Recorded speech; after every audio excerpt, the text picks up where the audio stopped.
This is DX Central Live.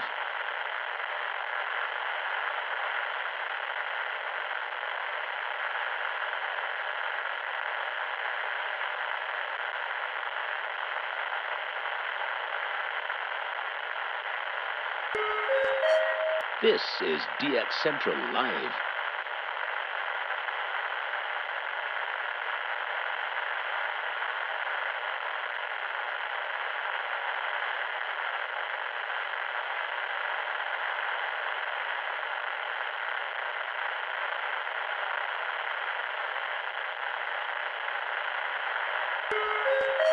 This is DX Central Live.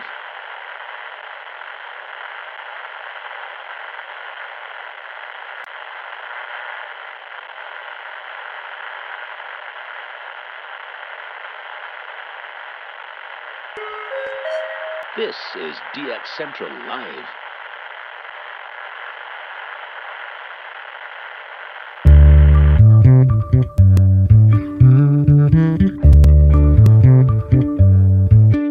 Welcome to DX Central Live, Season 5. We will be starting the show soon, so make yourself comfortable and be sure to join in on the conversation happening in the chat. Also, don't forget to submit your shout-outs, so we can celebrate together. The shout-out submission link is in the video description for our live stream. If you aren't already a subscriber, be sure to hit the subscribe button. While you are at it, giving this video a like and leaving a comment are great ways to help out the channel. We thank you for your continued support and look forward to seeing you in just a short while. Now get ready for DX Central Live, Season 5.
Welcome to DX Central Live, Season 5. We will be starting the show soon, so make yourself comfortable and be sure to join in on the conversation happening in the chat. Also, don't forget to submit your shout-outs, so we can celebrate together. The shout-out submission link is in the video description for our live stream. If you aren't already a subscriber, be sure to hit the subscribe button. While you are at it, giving this video a like and leaving a comment are great ways to help out the channel. We thank you for your continued support and look forward to seeing you in just a short while. Now get ready for DX Central Live, Season 5.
Welcome to DX Central Live, Season 5. We will be starting the show soon, so make yourself comfortable and be sure to join in on the conversation happening in the chat. Also, don't forget to submit your shout-outs so we can celebrate together. The shout-out submission link is in the video description for our live stream. If you aren't already a subscriber, be sure to hit the subscribe button. While you are at it, giving this video a like and leaving a comment are great ways to help out the channel. We thank you for your continued support and look forward to seeing you in just a short while. Now get ready for DX Central Live, Season 5.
DX Central Live, Season 5.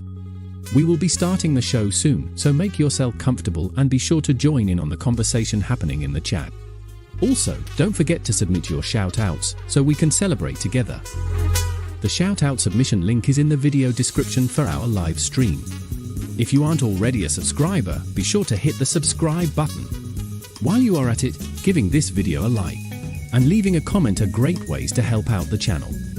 We thank you for your continued support and look forward to seeing you in just a short while. Now get ready for DX Central Live, Season 5.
Welcome to DX Central Live, Season 5. We will be starting the show soon, so make yourself comfortable and be sure to join in on the conversation happening in the chat.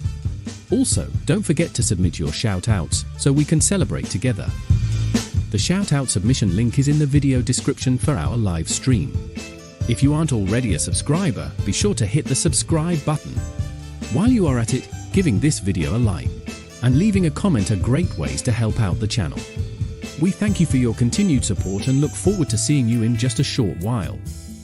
Now get ready for DX Central Live, Season 5.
DX Central Live, Season 5. We will be starting the show soon, so make yourself comfortable and be sure to join in on the conversation happening in the chat. Also, don't forget to submit your shoutouts so we can celebrate together. The shoutout submission link is in the video description for our live stream. If you aren't already a subscriber, be sure to hit the subscribe button. While you are at it, giving this video a like and leaving a comment are great ways to help out the channel. We thank you for your continued support and look forward to seeing you in just a short while. This is DX Central Live.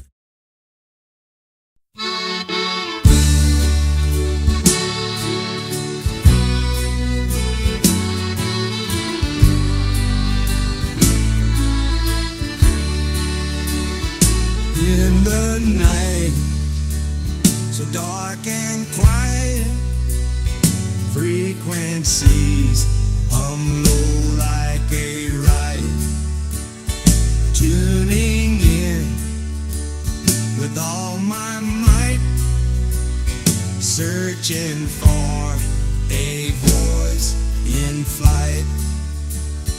Cajun air, it holds the sound, radio waves from town to town.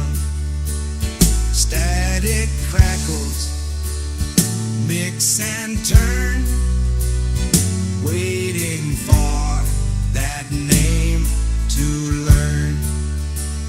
Signal fades, the name's unknown, trying to catch it all alone. Mystery calls the night, my friend, searching till the very end. Moonlight dances on the dial, rumbling with that Delta style. Notes float softly in the wind, still I wait for news to send. Signal fades, the name's unknown, trying to catch it all alone. Mystery calls the night, my friend, searching till the very end. Bayou whispers keep me still, craving for that lingering thrill.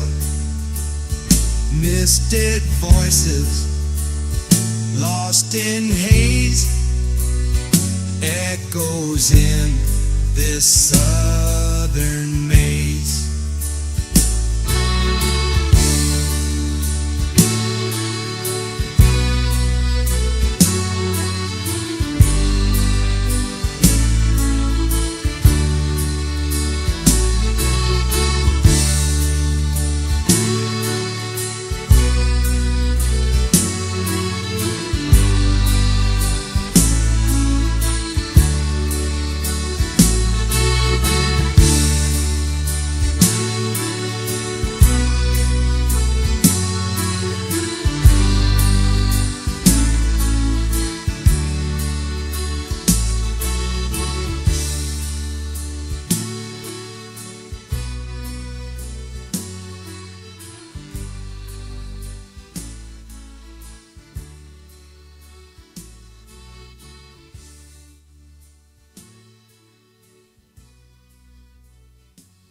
This is DX Central Live.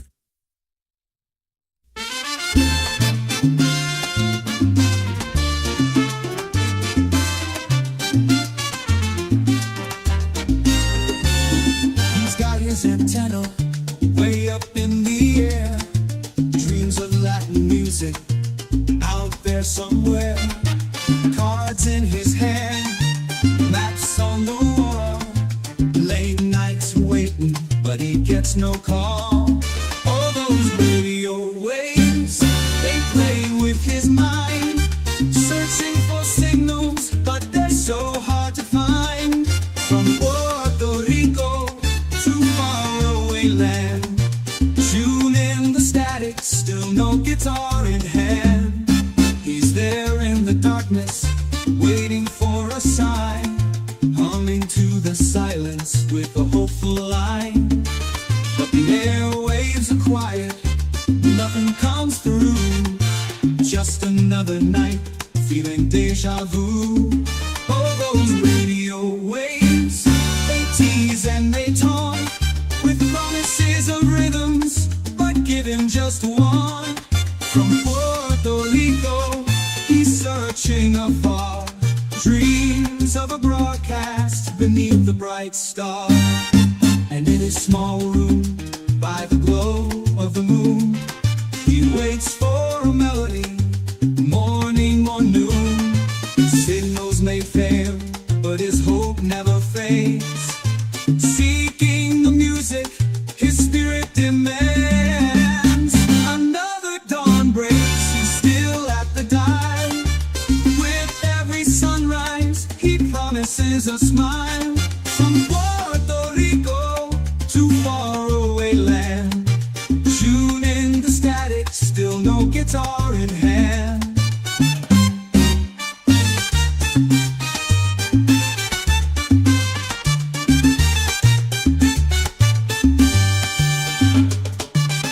He's there in the darkness, waiting for a sign, humming to the silence with a hopeful line. But the airwaves are quiet, nothing comes through.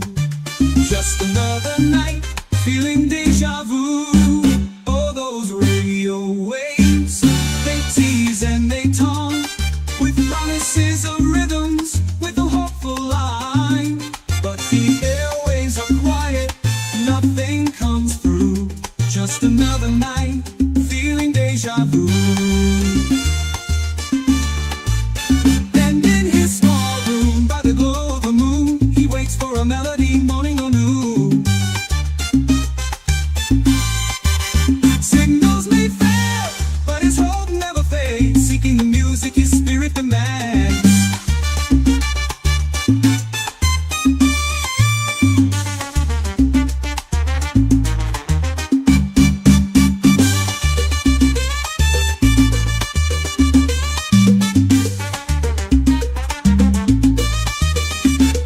Another dawn breaks, he's still at the dial. With every sunrise, he promises a smile. Someday the frequencies will carry his tune.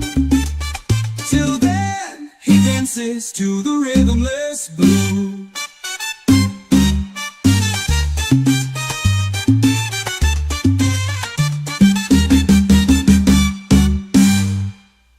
This is DX Central Live.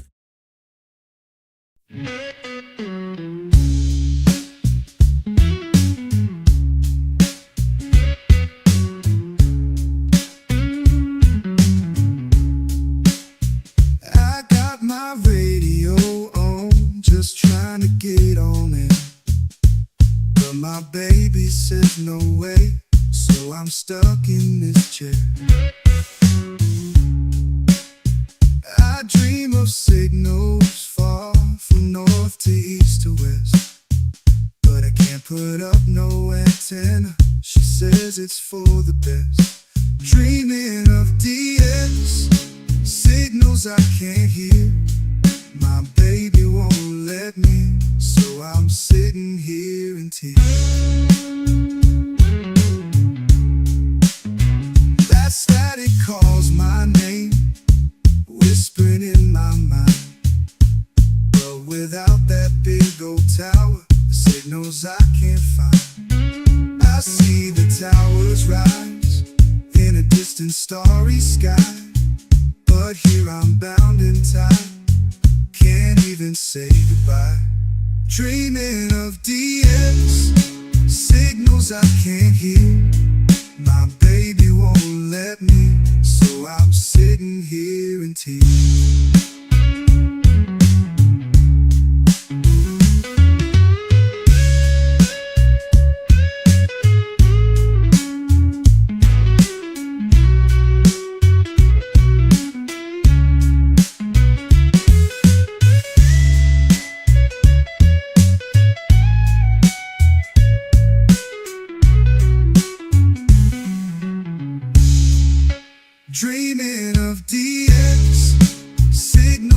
can't hear.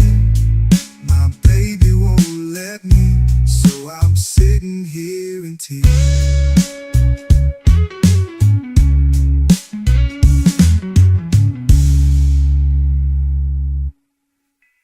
DX Central Live is brought to you in part by... For more than 90 years, the National Radio Club has been at the forefront of providing DXers with the latest in station news, DX-related technical information, and reception reports from DXers around the world. The NRC's AM radio log, now in its 45th edition, is the most expansive and detailed resource of station information for US and Canadian radio stations that is available in any format. The club's publication, the DX News, is available in both print and electronic format and provides the latest information on call letter and format changes, construction permits, and other information to help keep DXers informed of the latest updates they may hear on the air. For more information, visit their website at nationalradioclub.org. That's nationalradioclub.org. With a lifetime membership, the International Radio Club of America gives DXers incredible value by putting important station information right at your fingertips.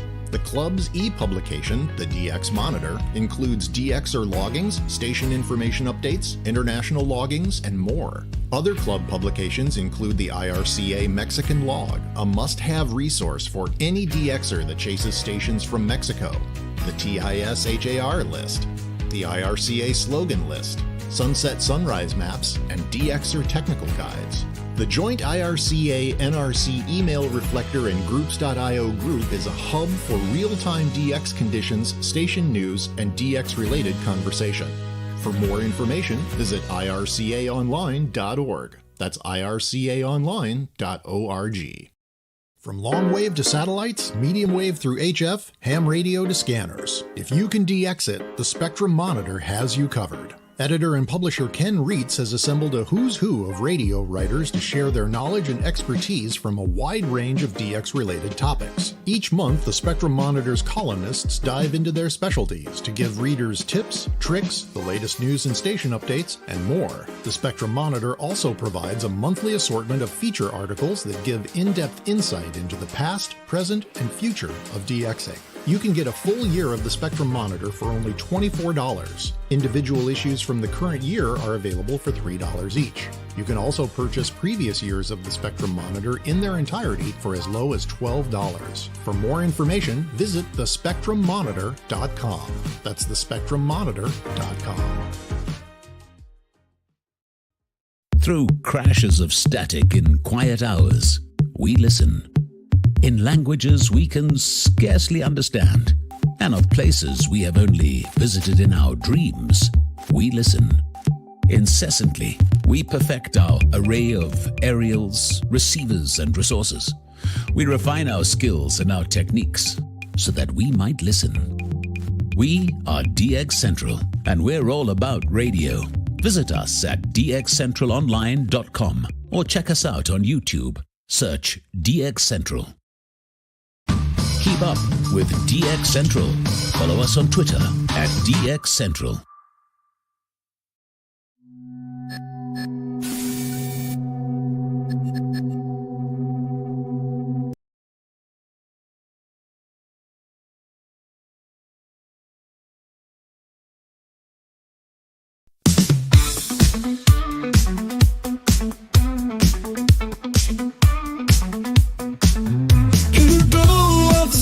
It's a Friday night, rolling in the North Shore, setting frequencies right. AM and FM, the airwaves collide. DX Central Live, where the signals can't hide. Tuning in the static, chasing down the sounds. Every single signal is magic we have found. All radios hum, the chatters all agree. DX Central Live is the place to be. Folks in the chat, shout out your call. From east to west, we're breaking down the walls. It's the magic of the night, where frequencies fly. Join us now on DX Central Live. From the Gulf South to your corner of the world, this is DX Central Live. Now here's your host, Lloyd Van Horn. It's DX Central live from the North Shore Studios here in Mandeville, Louisiana, here in Studio A. Hey! Good evening, everybody. It's episode 7 here of Season 5. We are bringing you so much fun, from the Graveyard Challenge to a whole bunch of other stuff that we're going to be talking about tonight. Some AM, some FM, some antenna, gear talk. We got some stuff in store for you. But first, what'd you think this week on the Graveyard Frequency? We got 2 more weeks left, so don't fret if you didn't get to it or not as much as you wanted to. That was me. So yeah, I think we've got several good weeks still ahead of us of graveyard action. But this was a pretty decent week, especially once the noise started going away here. You guys know I've been battling a noise issue that I believe, I don't know for sure, but I'm pretty sure it was perpetrated by our power company here in the area that had been doing some work on some of the power poles. And right after that was done, we started getting this really awful broadband noise from like 0 to 30 megahertz. Like, it was just broadband. The entire HF band at night, including AM, was just shot on every antenna. My North SuperLoop, my West SuperLoop, my East SuperLoop, the KAZ we have at Mom's house, both sides. I mean, it was just awful. Everywhere I looked, it was this noise. It was awful. So we put the order in, took it to our power company here, Clico. They, to their credit, man, they have been the person who called me twice this week, actually, to kind of keep up to date with it and kind of get a sense of what was going on. He promised he'd be working on it. And I don't know if they did or not. I had a phone call from him yesterday I couldn't take because I was actually doing some day job stuff. I was on a presentation with a client. But he did call yesterday. And I've noticed since that phone call last night, the bands here were so nice. So maybe that's now going to be gone and I can really start getting back, because it was ruining my sunrise. I had this little window at sunset I could live DX, but it was ruining my overnight and my sunrise DX. I had nothing. I had to erase an entire week's worth of recordings because there was nothing. Absolutely nothing. So, because of the static. It was on every frequency across the whole band. So, hopefully that's now taken care of. And we're back to full operational here at the North Shore Studios, and both of our Kiwis are quiet. We actually just swapped this week from the 150 degree south side of the Kiwi KAZ on the shortwave central Kiwi. We're now at 330 degrees. So if you're a shortwave enthusiasts, we're now looking over the pole, right? We're looking over the pole into Asia. If you're a AM enthusiast, maybe that would be there as well. But we're definitely looking up into more of a north configuration now than we had been. And I still have a little bit of dialing in to do on the back-end resistor to try to get some of the local New Orleans stations kind of nulled out. I'll be working on that this weekend. We're going to talk about that and what I'll be doing with this little kit that came in today to help with that. So we'll talk about that in a little while, along with some other gear stuff. But yeah, got that now situated northwest. So hopefully that'll also, if there is still any noise, they'll be now pointing away from it. So maybe that'll be a little quieter as well. Been a lot of stuff this week, guys. A lot of DX coming in. We've had several new ones here. Of course, anytime we're doing the Graveyard Challenge, this is our 4th year now doing the Graveyard Challenge. It is jam-packed. It's a grind. We've got 2 more weeks, like I said, still left to go. But it's a grind. I've been kind of breaking it up 2 frequencies per week. I'm going to do 2 frequencies per week. So this last week I was kind of concentrating on 1490, 1450. I didn't get to do as much as I wanted to because of all the other stuff going on with the noise and everything else. So I'll revisit them again. But next week it's going to be this coming week now, 1340 and 1400 are my focus. So really kind of focusing in on those. I've done a little bit on every frequency this week just to kind of see what was there. And I'm, I think, 6 or 7 away now from hitting 100 stations graveyard here in Mandeville, which was a goal for me for the season. But we're still kind of working on that goal. So hopefully we'll be able to do that this coming week. Got some new equipment hooked up this week. We'll talk about the TEF 6686, and a new one is on the way because I've been working off of what my original desktop model that I ordered several months ago. And have got that up and running as an auto logger, and it's pretty awesome. So we'll be talking about the TEF 6686 and how that is doing. We'll look at the maps and compare the 62-foot antenna with the Airspy, the 21-foot antenna with the Airspy, and the 21-foot antenna with the TEF. We're going to compare and see how they're kind of stacking up against each other. We're going to be talking about a discussion from the Slack this week.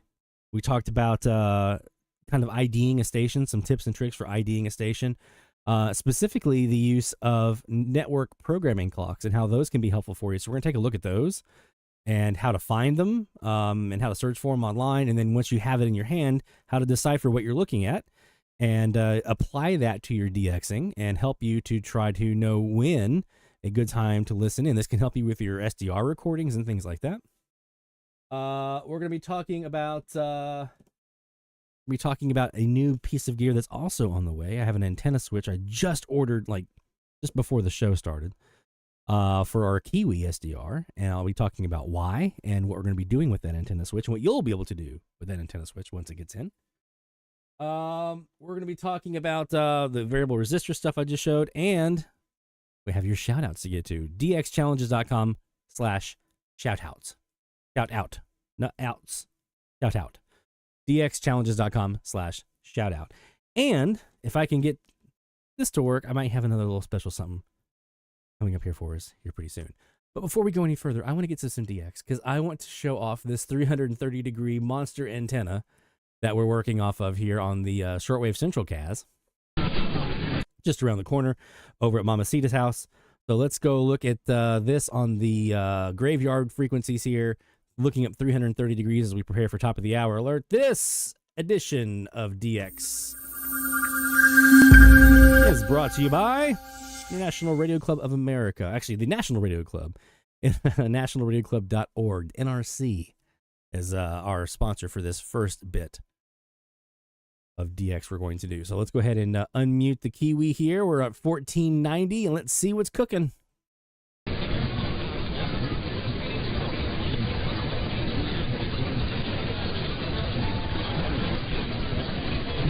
How big is the monster? This is the 25 by 72 foot KAZ.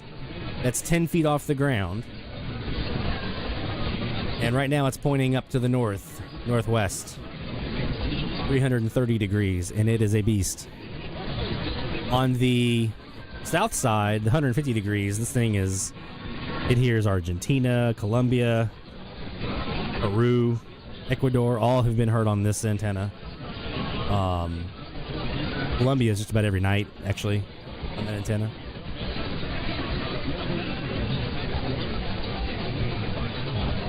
Jerry mentioned SDR Connect version 5 out. Yes. We'll take a look at that and see if they have anything in the release notes that we want to look at.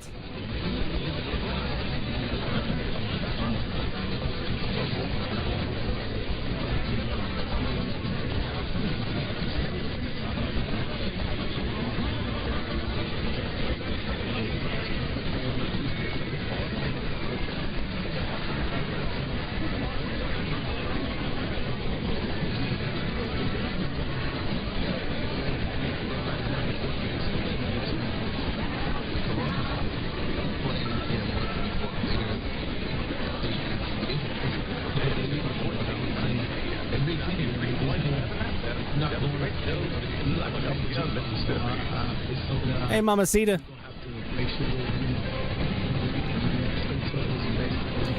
The apex is at about, it's about 35 feet, Dennis, up in the tree. And so it's about 10 feet off the ground, and then from that base wire to the apex is about 25 feet. So it's about 35 feet up. I could have gone higher. We tried it higher. It was too much. I had it about 60 feet apex, and it was just too much.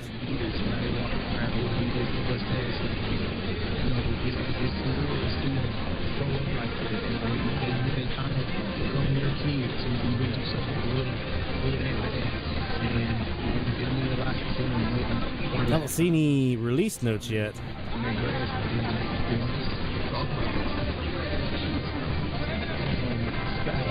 Let me go look at this page over here.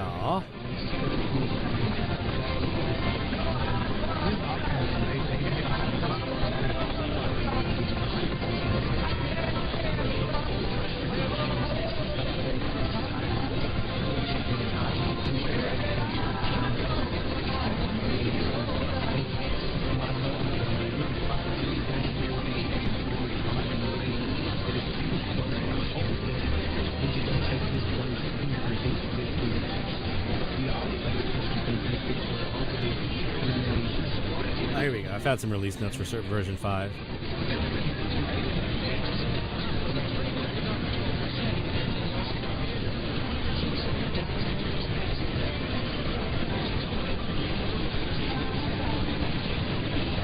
There's Jeff. Hey, Jeff. The Beverage King. This guy's got me jonesing to put a beverage on the ground. Bog antenna. You can ask Mamacita. I was over at her house yesterday with a tape measure.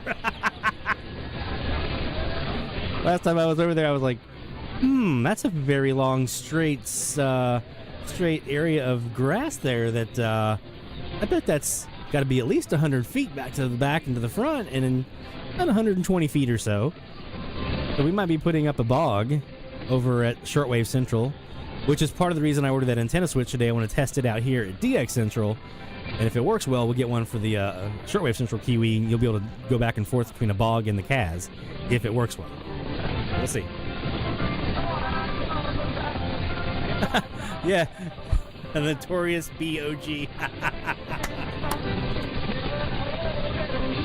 Love that. Love that.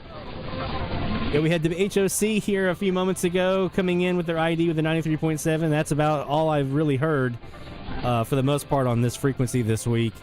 A couple of exceptions to that, including a new one that we got. Actually, it wasn't a new one. Did we get a new one this week on this freak? Yeah, I did last night. Yeah, actually. This morning.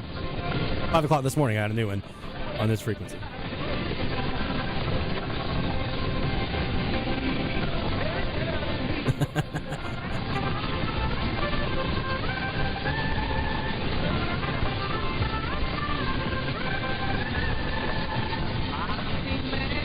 And just looking here.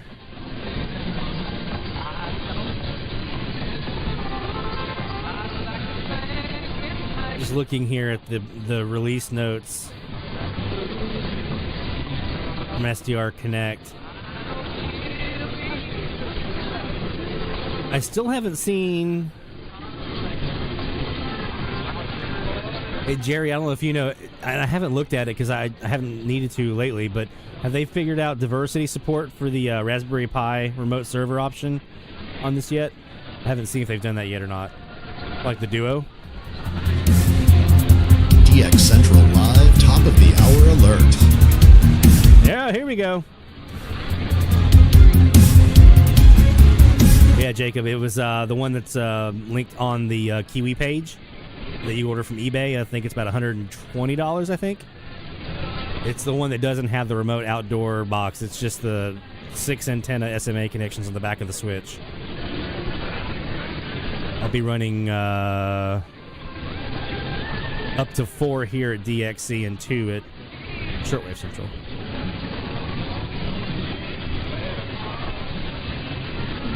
So yeah, you'll have switching capabilities on both Kiwis if I can get this to work the way I want it to.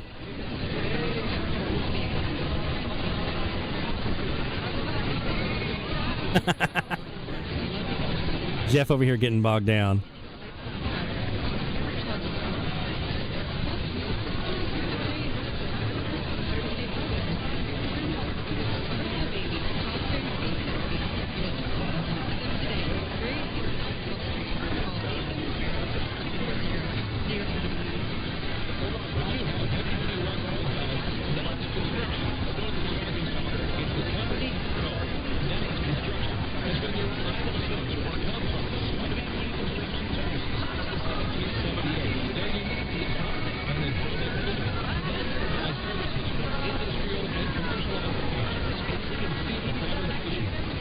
Ditto, Jacob.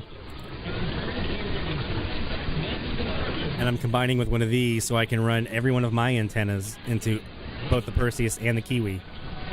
I'm tired of not having record capabilities on my good stuff.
Carolina has executed its award despite a fraud for supporting plea to public sentence to life in prison.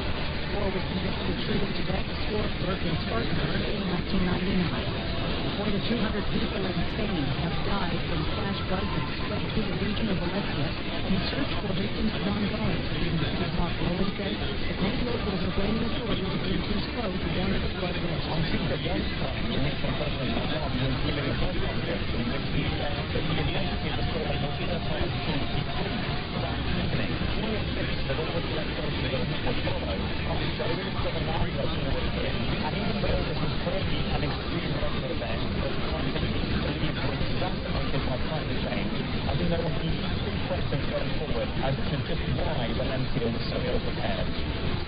This is CBS News. Seek O'Reilly Auto Parts for all your car care needs. Get the parts and service you need fast from the professional parts people at O'Reilly Auto Parts. If you have unfiled taxes or are in debt to the IRS, this is important news. Did you know the IRS has programs specifically designed to help people struggling with tax debt? Powerful tax assistance programs that can save you thousands if you qualify. No one knows these programs better than the experts at Optima Tax Relief, America's most trusted tax resolution firm. A-rated by the Better Business Bureau. Their award-winning team of tax attorneys and licensed professionals have resolved over $1 billion of tax debt for their clients. One call to Optima can start the process, helping to end your worries about wage garnishment, asset seizure, and other IRS actions. Make sure you're getting the best options to solve your tax problems. Call the experts at Optima today for a free confidential consultation. Call 800-343-6460. 800-343-6460. 800-343-6460. Optima Tax Relief. Restrictions apply for complete details. Please visit OptimaTaxRelief.com. Federal appeals court settled a music copyright case involving Ed Sheeran. CBS and Independent. This song, Thinking Out Loud by Ed Sheeran. Infringed on the copyright to this song, Let's Get It On by Martin Gaye. The Second Circuit Court of Appeals said no, it does not infringe on the copyright. The two songs share only fundamental music rules involved. It cannot be uttered by any single songwriter. The lawsuit was filed by the company Structured Outfit Sales, which owns a full stake in the rights to Martin Gaye's song. Linda Cannon, CBS News, Washington. On Wall Street today, Amazon announced that it's been a strong quality of the biggest corporate average.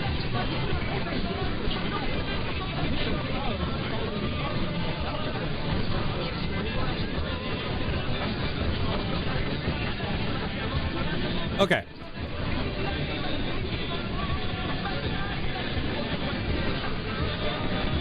Mute that real quick. Okay. So we did definitely hear WHOC in there. So got them. And on 1490. Let's go ahead and take a look at 1450 as well, just in case we have anything fun over here.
Couple stations that could be, but more than likely that's Anniston, Alabama, running Steve Miller Band there.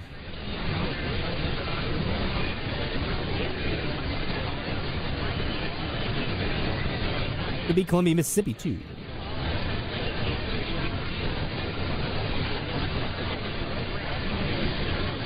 Be really cool if that was Charleston, South Carolina.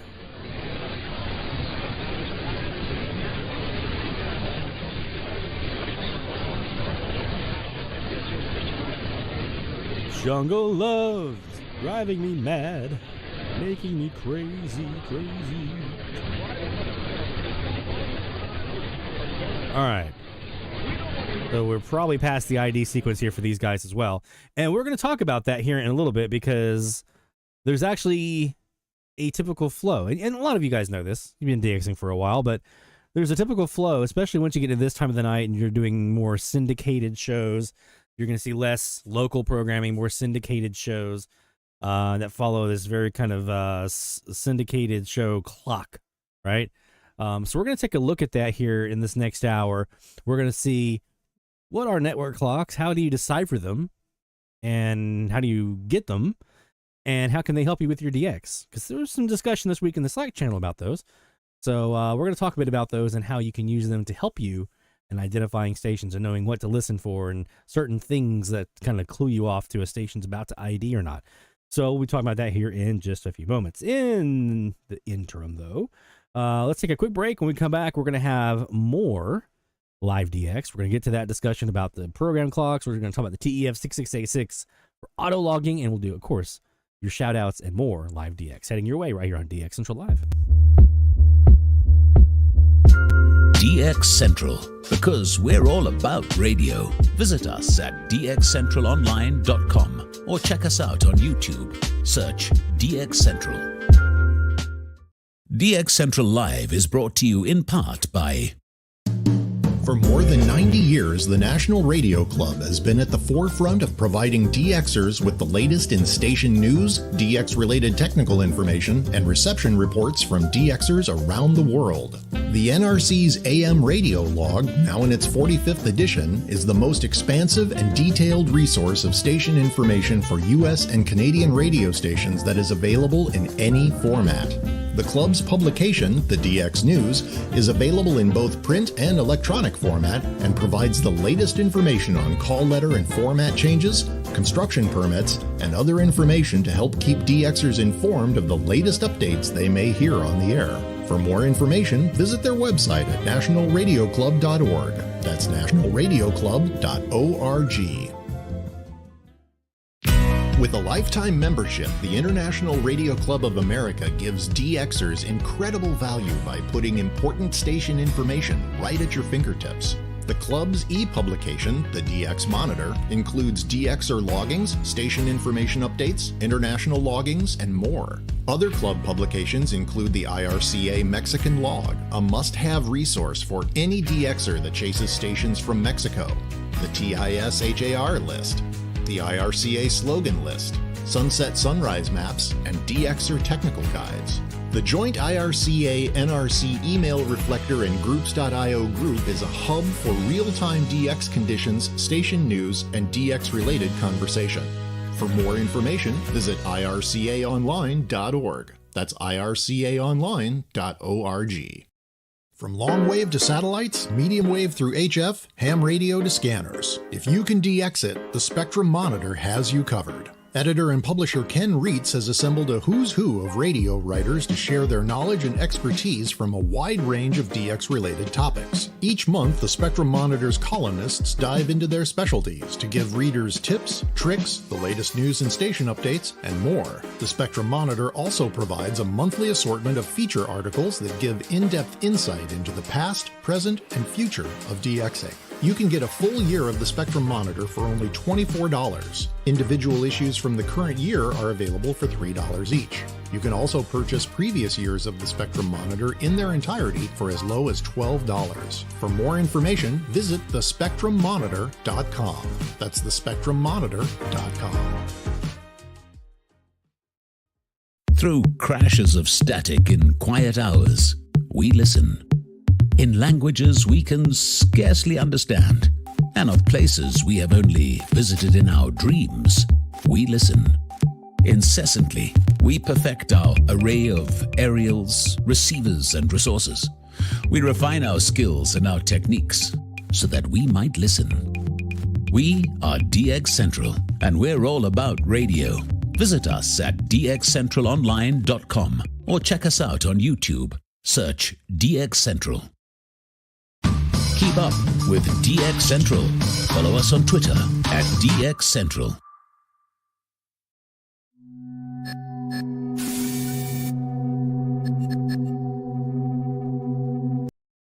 man told me to tell you to watch DX Central Live with Lloyd Van Horn every Friday night.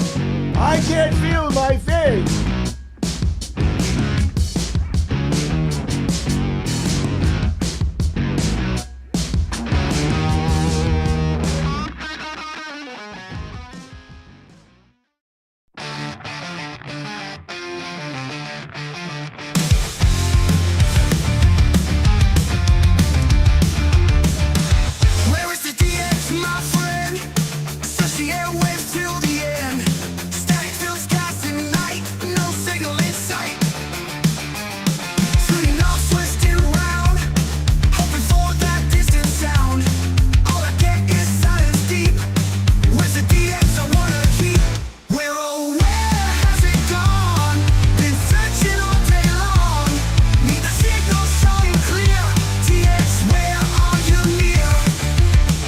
From the DX Central North Shore Studios, this is DXC Live. Now here's your host, Lloyd Van Horn.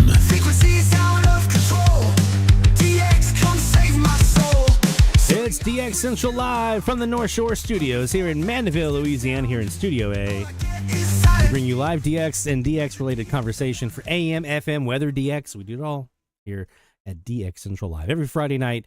And right now, that's at 23:45 UTC, which is 18:45 or 6:45 Central Daylight Time. But starting Saturday night, Sunday morning, that changes. Now, we're still going to keep it at 6:45 because that's a convenient time for me to be able to get everything started and finish up my workday and my day job. But now that means instead of 23:45 UTC, it's going to be 00:45 UTC.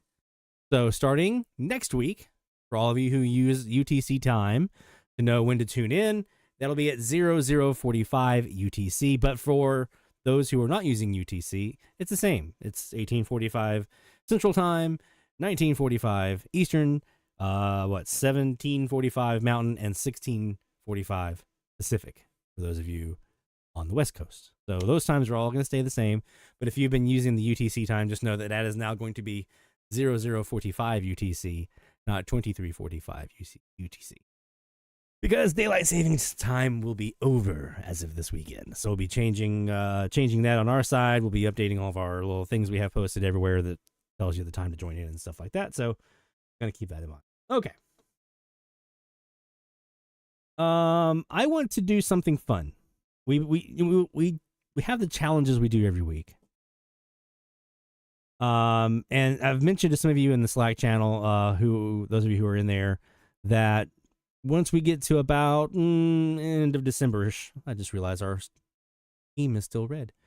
Once we get to about December, late December-ish, that the weekly challenges are going to change. Because we would basically, for 4 years now, we've been going through and doing frequency ranges, one at a time, couple at a time, a whole range of them at a time, whatever it was. But every week, or sometimes we would do like this week where we extended out a couple weeks, we would have a different frequency range. And the goal was just hear as many stations as you could, as many states as you could, as many countries as you could, just get all of it. And that's cool. And that's helped a lot of people get a lot of DX. And I'm very, very proud of that fact. That's one thing that we've been able to do is help a lot of people put stations in their logbook that they might not have otherwise gotten because they've been able to focus their efforts and kind of laser focus in. But on our 4th year now, that means we've had 2 full cycles of every frequency at minimum. Some more than others. Some we've done 3 and 4 times. But every frequency has been DX now at least minimum of twice by the time we get to December. So for the rest of the year, for like basically December 13th-ish, 20th, somewhere in there, for the rest of the season through May, when we wrap up season 5, we're going to be changing up our challenges that we do. So no longer will it be DX between this frequency and this frequency. Okay, that's going to be gone. We'll be doing different challenges, and majority of them are going to be 2 weeks. Okay, so we'll have a little 2-week block. Because you're going to see some of these are going to be, you're not going to be able to do some of these in 1 week. You probably, or you shouldn't, more than likely be able to do them in 1 week. Because I've been I was up the other night until about 4 o'clock in the morning cooking these up in my brain and putting them to work and just sitting there just like giddy, bouncing off the wall. I was excited about sharing these with you guys when we get to December. So I'm not going to announce them obviously until it's the time of. But I do, let me just go ahead and do this. Publish. Yes. Okay. I do want to do something fun in the intro. So to kind of tide me over until we get to December, I want to do something fun. I want to do a different kind of challenge, but it's going to be at the same time. I'm going to run this side by side with our regular challenges that we're doing. So between now and December, that's not going to change. We're still doing the graveyard challenge for the next 2 weeks, and then after that we have several frequency ranges left, and then we'll wrap that up, and then it'll be time for our new stuff.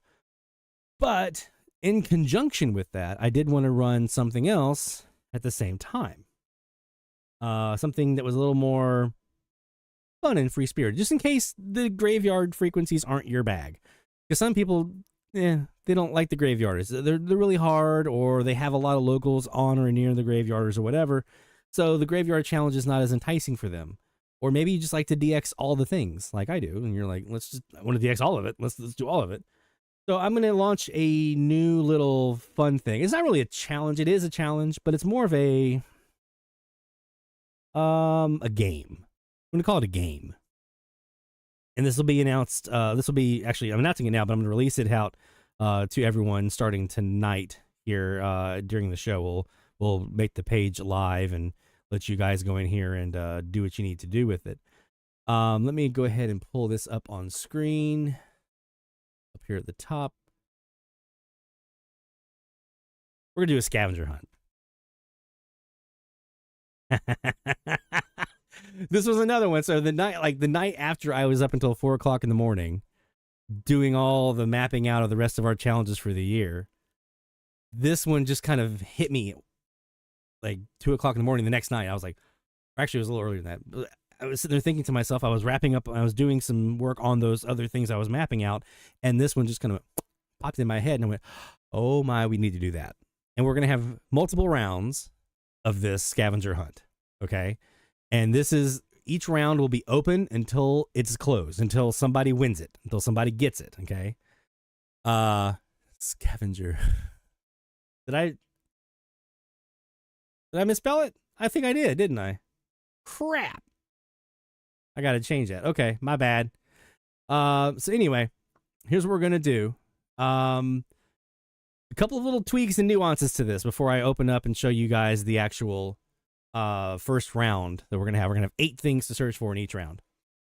All submissions must include an audio or video recording, so like a screen grab or whatever, of the event that's described on the list, along with some way of identifying the station, right? So I need to know when you have this in, to quell any potential issues. We want to hear what it is that's being described on the recording, and in that same recording somewhere is some way of identifying the station. Okay. Online SDRs are okay as long as they're your own. The receptions need to be with your own equipment. Okay. Each item on the list must be tied to a unique station. A station cannot be used for more than one event. So you can't, cross like 3 things off your list with one catch. You need to have each one has to be a unique station.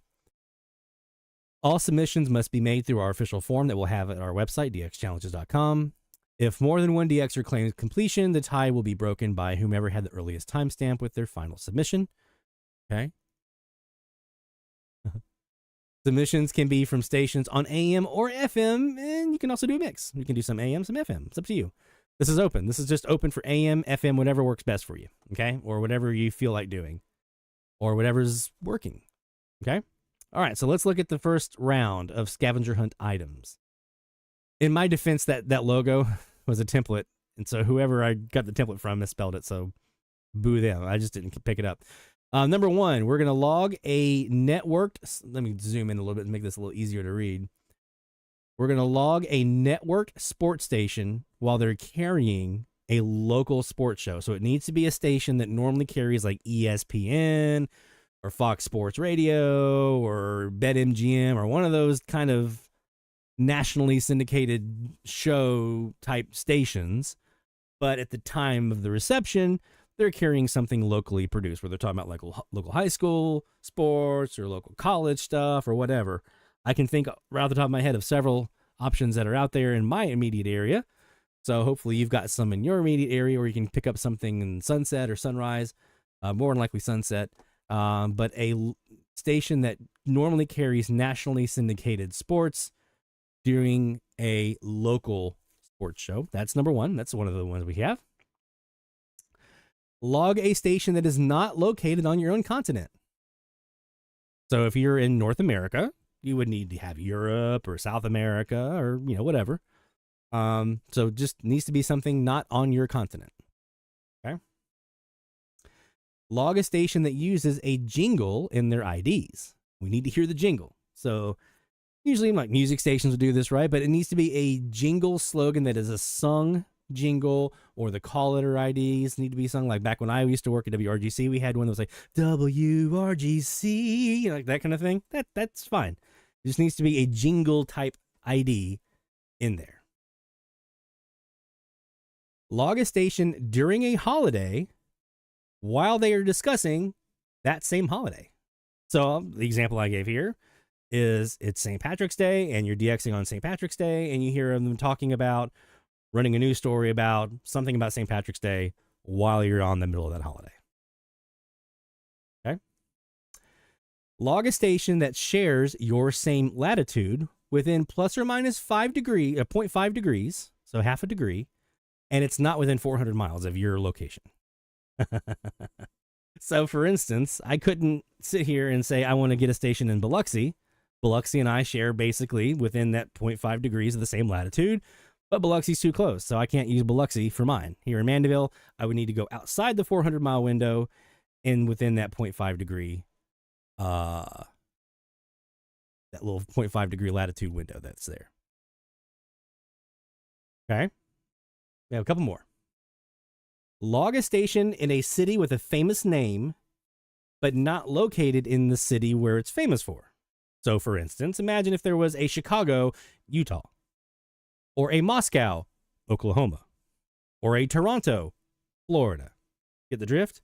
You can't just throw the word new in front of it, though. So, sorry, New London, Connecticut, that doesn't count. You would have to have a London, Connecticut. Then you'd be fine. So, a famous city, but not that city. Catch me? Yeah. Log a station carrying a championship sporting event. Any level of competition works. Pro, college, high school, whatever. It could be any sport you want to, doesn't matter. But carrying a championship sporting event. And you need to hear that at the time. Okay? And by championship, it can be a conference championship, a state championship, national championship, a world championship. It needs to have the word championship in there, basically. Capiche? Log a station with a city of license that ends in the word, or the little prefix or suffix there, ville. Self-explanatory, right? But if there was a Lloydville or a Berryville, there you go. So you're looking for Cityville, some sort of city that ends in ville. Okay? Those are the first 8 things we're doing here in round 1. And so I'm going to be putting this up on the website here in a little bit, dxchallenges.com, and I'll throw the link into the chat once the site is live. And you'll see the form is up there. You do have to be a registered user of the site to be able to submit. There is a field on the form that you would use to upload your little air check file, your WAV file, MP3, MP4, MOV file. If you have a format or you require a format outside of those, just ping me and let me know, and we'll work it out. But yeah, you'll be able to upload a WAV file, an MP3 file, an MP4 file, or a MOV file, and that'll be your air check that you'll upload to the site. And you'll be able to, I'll actually show you guys, here's what the form is going to look like. So you'll basically be choosing which of the events you are claiming to have received. You'll have your area here to upload your file, and then the rest of it's the normal form that we usually fill out, with one exception. You will have to indicate if it's an AM or an FM station, and the reason I did that is that way it would present to you the correct frequency options if you're doing AM or FM. So depending on which one you choose, you're going to get a different option list for the frequencies, either AM or FM. Okay. The rest of it's all the usual stuff we normally fill out.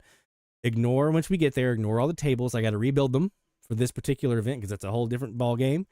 And you will be able to see the grid of claimed events. Okay. So there'll be everyone's name that's claimed one and all the events that's been claimed. So you'll see all of that on a grid here on this page as well as we go along. So I'll be putting this up here on in the chat here in a bit so you guys can start to jump in. This again will be our first round, but DX Central Live's first scavenger hunt. Scavenger, not anger, scavenger hunt. Hate that I missed that. I got to redo all that stuff now. All right, so there you go. Hopefully you guys enjoy that. And like I said, it'll be there until someone completes all 8. And then once all 8 are done, then we'll have a little bit of a delay time, and then we'll go to round 2. Okay? All right, let's look at our next thing that I wanted to talk about here. I wanted to look really quick at the release notes here for the new version of our SDR Connect from SDR Play. These just came out. Let's see. That was version full. Here's preview 5. It came out today. They added a wide and narrow band noise blanker. Very cool. Noise reduction using RN noise from xiph.org. Save load application layout. So you'll be able to make sure that, everything that you change, the location, everything stays where it needs to be. BPM correction support and calibration routine using SAM mode. So synchronous AM. Spectrum peak detection and measurement. Support for configurable audio AGC automatic gain control profiles. Very cool. 3.125 kilohertz step size. Will be really handy on the ham bands in some cases. Store step sizes in profiles and the CB band built in. I would assume that's a quick link to the CB band for US. So they also made some improvements to the installer for Linux users. And they did a fixed PMR bandwidth and server service not starting correctly on older OS versions after reboot. So a couple of defect fixes. So that is in conjunction with the last build release they did back in September, where they added RDS support and things like that. So, they're taking their time, which is cool to make sure they get it right. And when they roll this out, that it's a robust offering.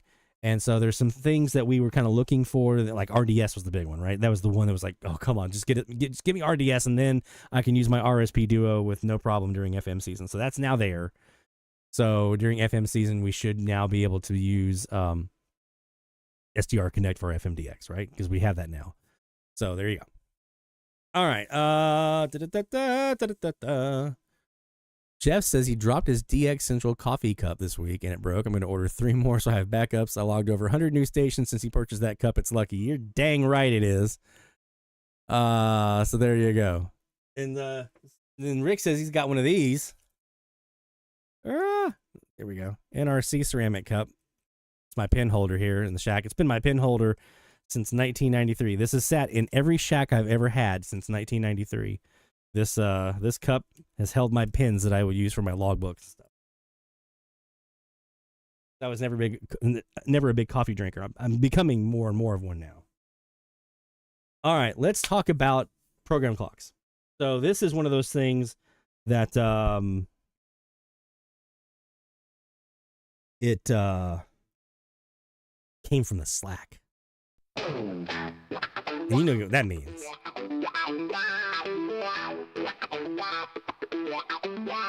It came from the Slack. It came from the Slack. It came from the Slack. That's where you'll find it, y'all. It came from the Slack. The X is sharing tips now. It came from the Slack. And they're audio clips, yeah. It came from the Slack.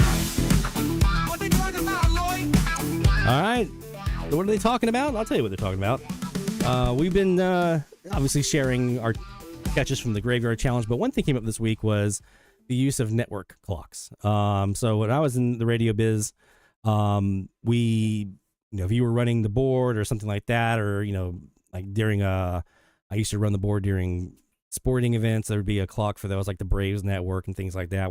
That's how I started out. My first commercial gig was a board op for Braves games. That's how I started in the commercial side. Non-commercial, I was doing stuff for a while, but my first official gig in the commercial side was running a board op for Braves games. And so we had a program clock we had to go by to know when the breaks were coming and things like that. And also for things like we had to board op like MRN network shows, or in some cases like syndicated shows. We had to have somebody in the booth running the board before a lot of automation kind of stuff kind of came into play.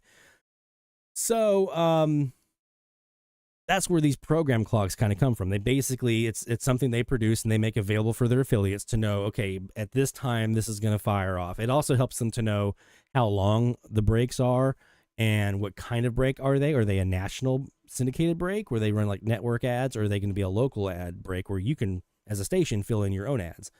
So then you know how long that break is and how many of those you get every hour. You can calculate how much you can actually sell for that. Of course, a lot of times of the syndicated shows, which usually ran at night on our local station, WWNC, when I was in Nashville, we would use those after 7 o'clock shows as like value add, right? So I'd get you to buy a couple of radio stations over here, and I'd throw in some value add after 7 p.m. on WWNC for free.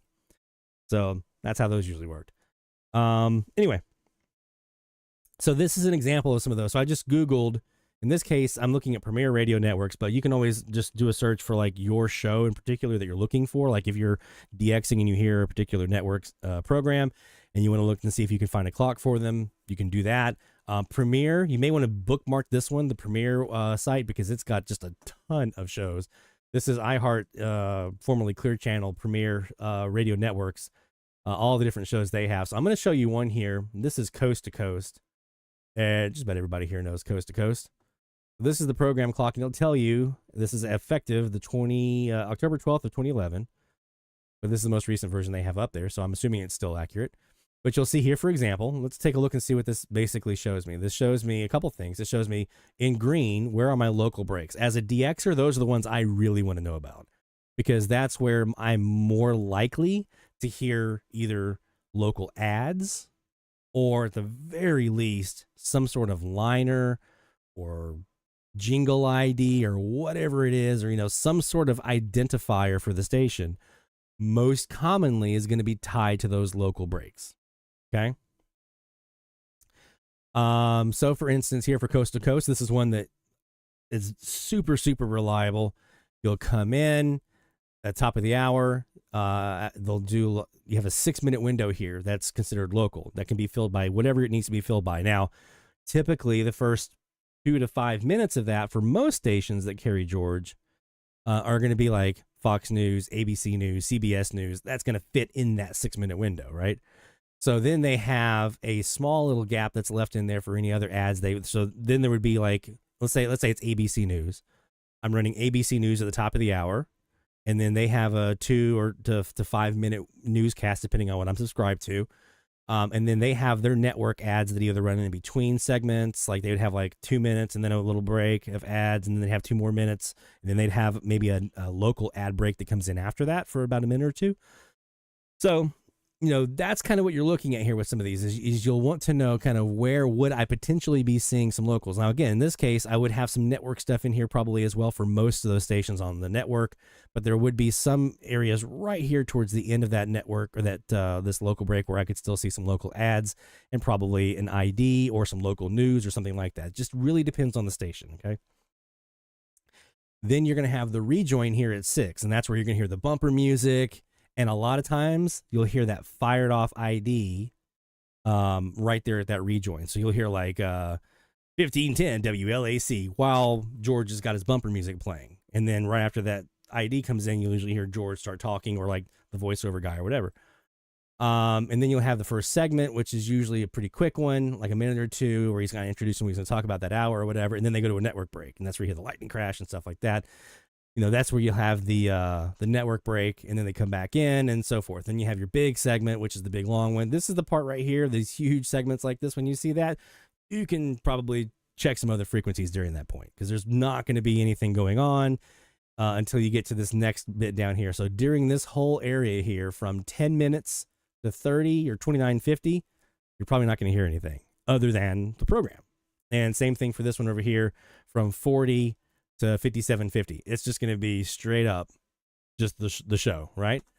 In this case, we'll have another nice little segment right here at the bottom half of the hour. Sometimes that's going to have a news, local ads, and almost every one of those in there either going in or more than likely coming out of, you're going to hear an ID in there somewhere, right? So bottom half of the hour at about 34, that's a really good time to listen. So generally speaking, most of the time you're looking at something on the order of top of the hour plus or minus 7 total minutes. So I actually would say 2 minutes before, 7 minutes after, somewhere in that window. So that's what 9 minutes, a 9-minute window from 2 minutes before the hour to 7 minutes after. That's your best case scenario for a top of the hour ID, local ads, local news, local weather, local traffic, local content, somewhere in that window. So from 58 to 07. Bottom half of the hour started about 29-ish to about 35-ish, somewhere in there. That's your next best shot at hearing some sort of ID. A lot of network stations, and I'll see if I can find one here on the clock list here for us. A lot of stations are also going to have breaks that happen on the quarter hours as well. Coast to Coast is probably not one of those because they have some pretty big ones here, but let me see.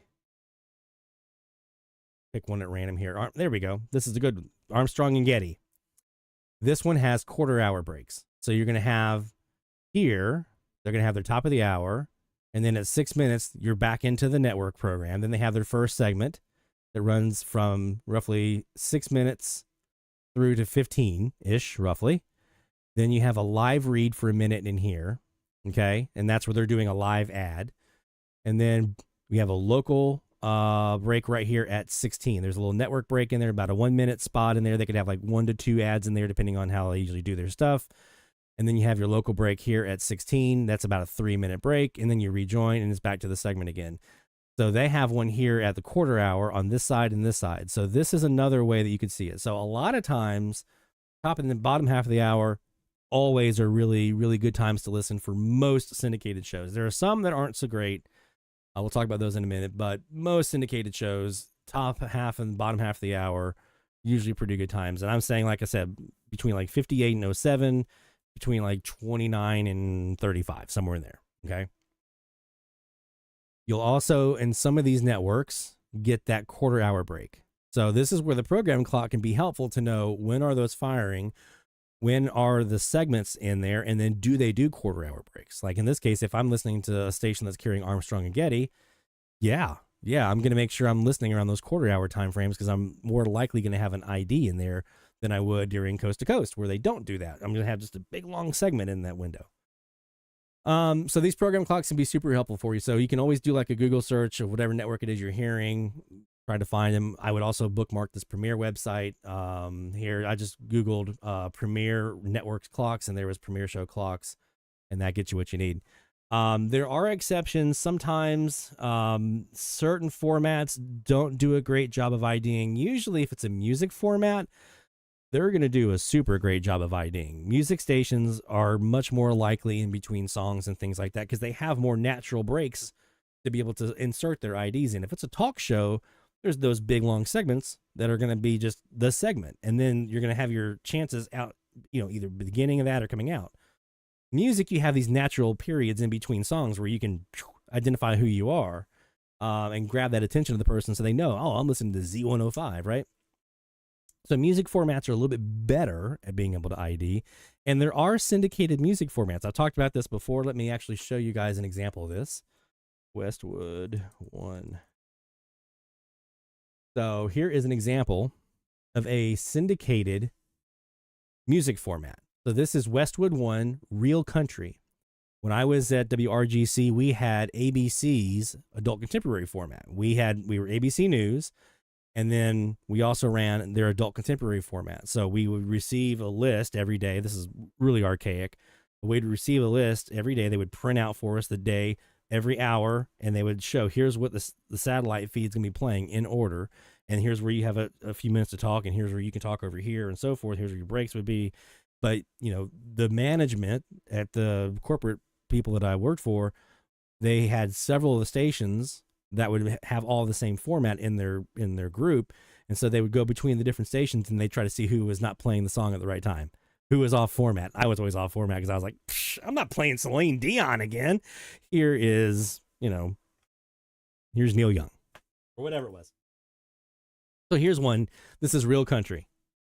So they have a format and they'll have jocks. You may hear their jocks. We had satellite fed jocks most of the time. And at the very least, you would have their music. So you could insert their music. They would have network breaks they would have and things like that. And this one has a program clock. Here it is. This is the program clock for the real country. And you see where the breaks are. You see where the music's going to be coming in. And you'll see there's spots in here where they'll fire off a jingle. So you have a chance to have a jingle ID in here or a call letter ID. So you have these spots that are kind of broken in where if I'm listening to a station that I know is running Westwood One's real country, I know where to listen for them. Where are they going to ID at, right? So that's how it works.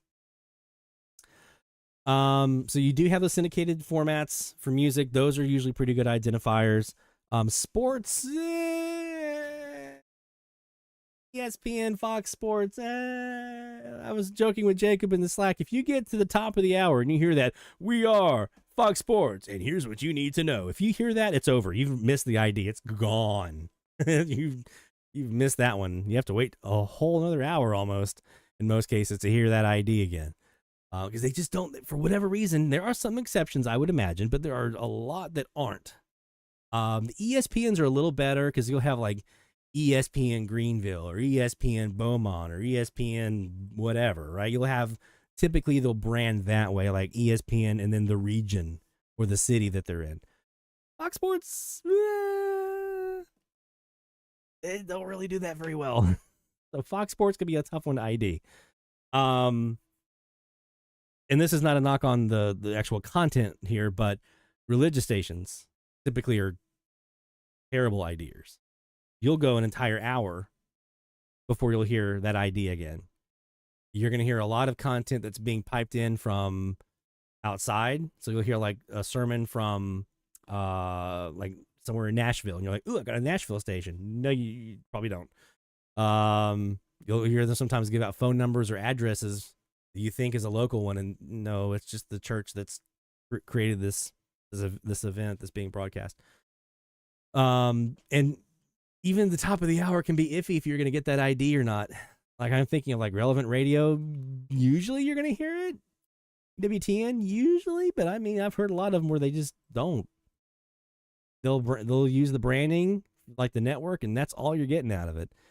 So I would say all this to say basically there are going to be exceptions and there's going to be differences that are out there, but for the most part, those program clocks can be a very good way for you to know when to listen, when to try to grab those IDs, when to expect an ID to come in. So you can maybe, if you're on a station that's running coast to coast and you know you're in the middle of segment 1 or segment 2 or whatever it is, the real big chunk, you can move along and try to do something else and then come back, and you know what time to come back.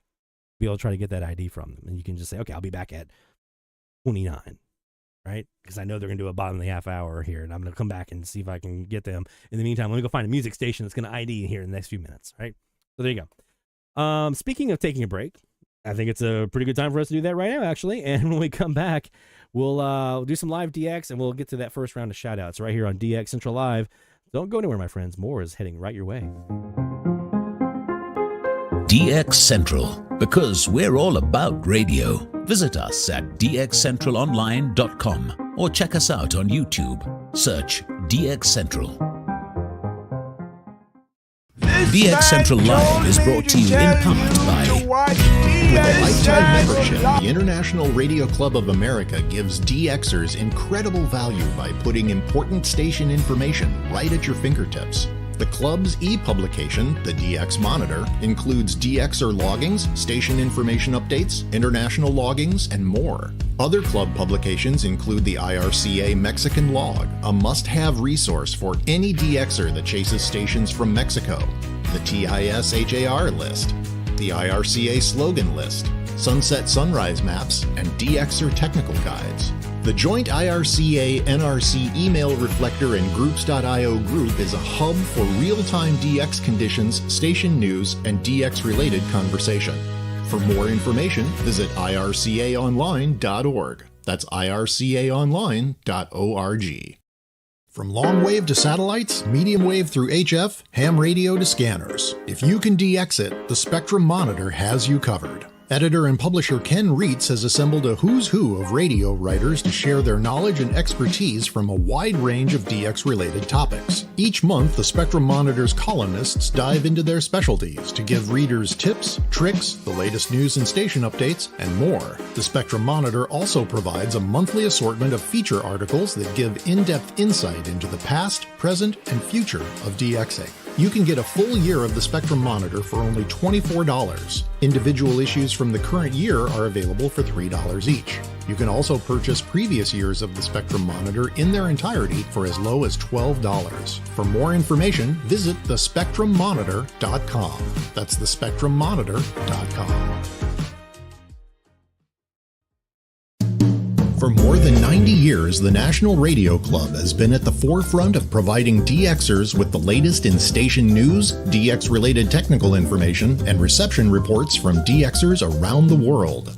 The NRC's AM radio log, now in its 45th edition, is the most expansive and detailed resource of station information for U.S. and Canadian radio stations that is available in any format.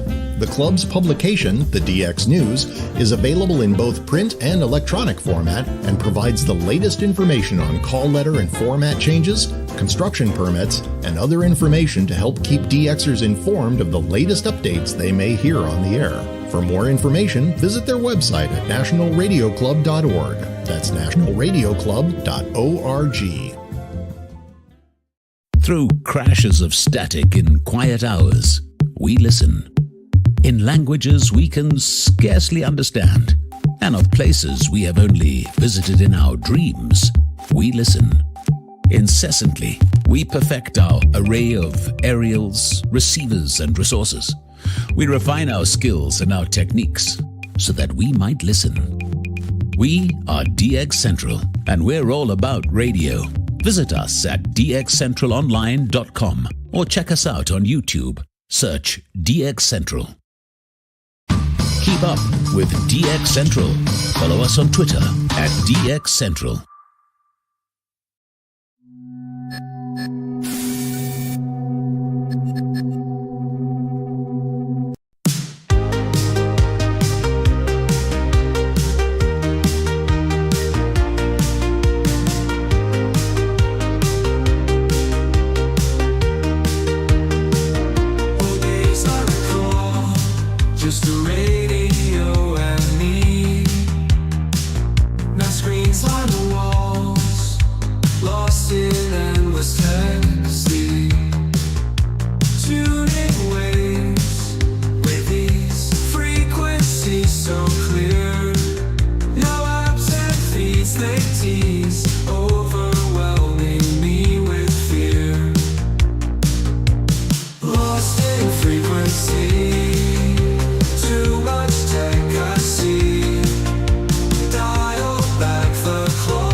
From the DX Central North Shore Studios, this is DXC Live.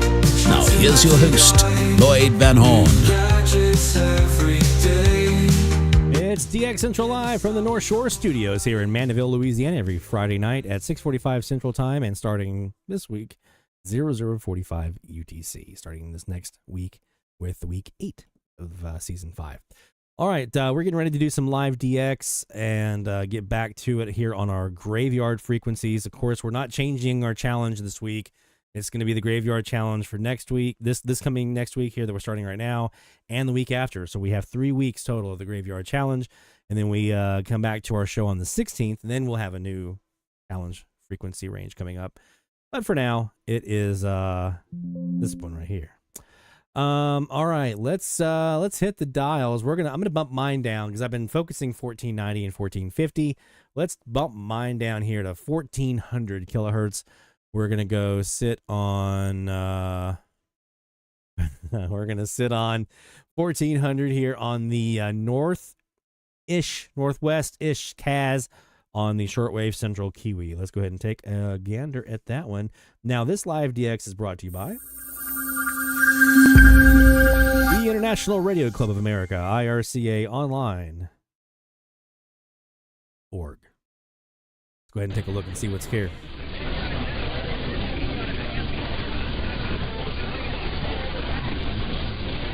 It actually won't let you do bands, the place that I've been using for my AI music, my DX themed music. It will not let you use like a band to say in the style of. I tried. Wouldn't let you do that. So you just have to give it these really very detailed instructions. And most of the time I would write the lyrics or a good bit of the lyrics and give it to it and then say, make a song in this style, like genre-wise. And then it took just generating, and give you like 2 at a time. Keep generating some options for me until I find one I like, and sometimes that would take a long time. Actually, second and 4 wasn't a first down. They mark him down at the 50. Now Miller spins 45-40, and he's knocked down.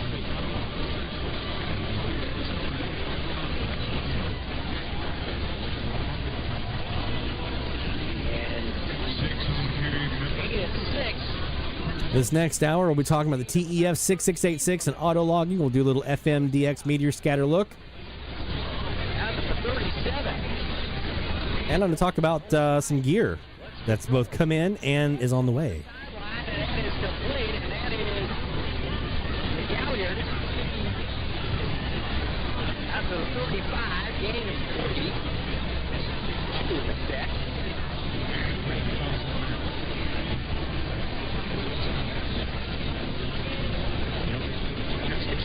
That's the 330. Let's just take a gander really quick at 1400 here on the 15 degree north facing.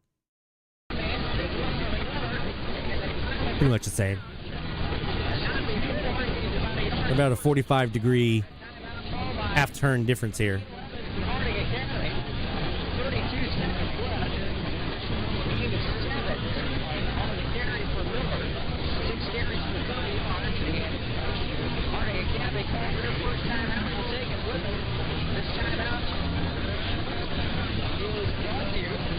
We're getting our first round of shout-outs here in this next hour as well to start the hour off. So if you haven't gotten yours in, you got time. dxchallenges.com/shoutout. Don't forget, for that one, you don't have to be logged in or registered. You can just go ahead and submit your shout-outs that way directly.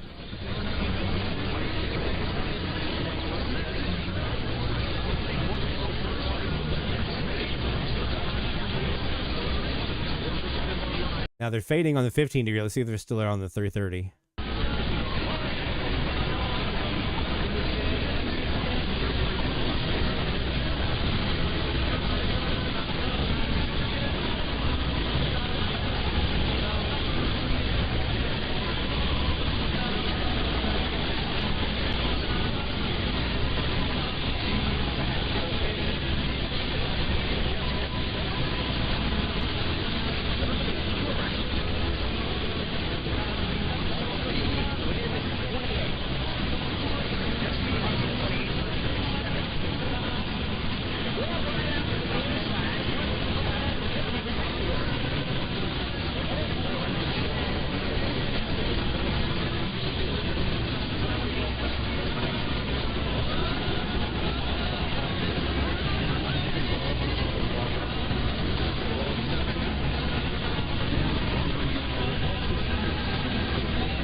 thought my voice is muted, didn't it?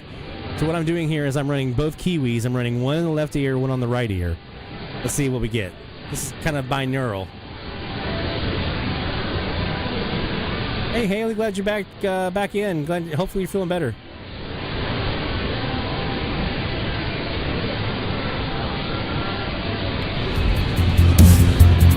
DX Central Live, top of the hour alert.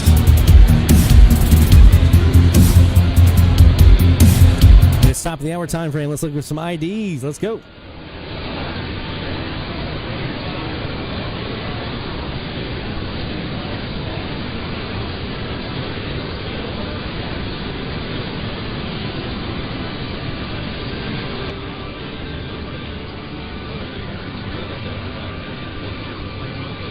Let me mute the DXE. Let's put these both all in one ear.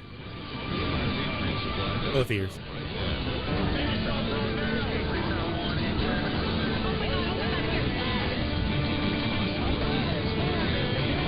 XEIZ Radio Formula Monterey had a long full ID at 4 minutes to the hour. We'll take a look at that on the Perseus here after the top of the hour. We were recording on that one, so we should hopefully have them in there on 12:30. If the BOK wasn't too loud.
Nicely done, Jeff.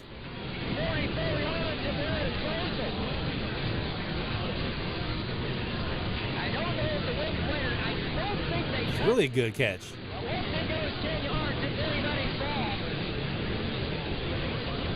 It wasn't touched by the Jackets, but the Academy chases it down.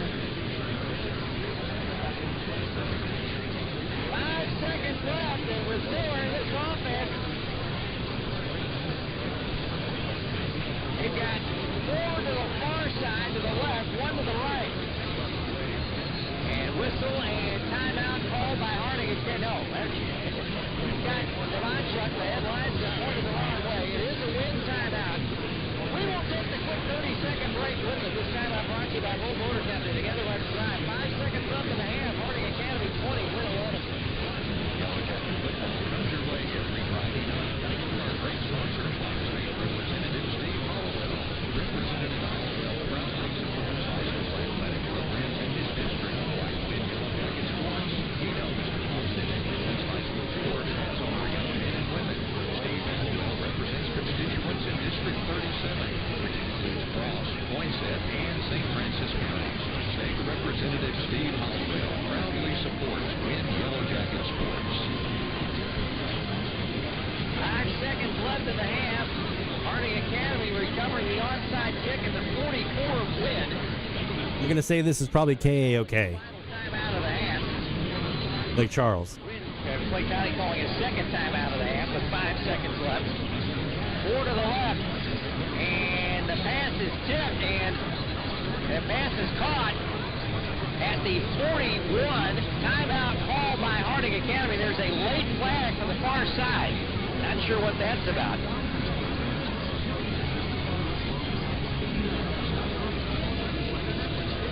Galliard with the catch. Paul Fuller tells us.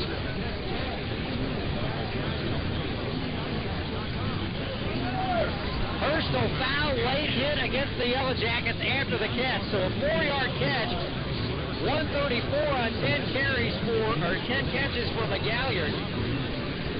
And add the first penalty of the night on the Yellow Jackets, give them 15 more. That takes it all the way down to the 25-yard line with 1 second left.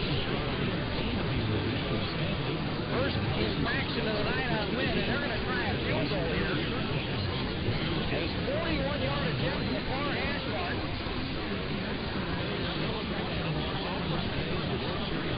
Now play Tommy won his last time. I amend what I just said.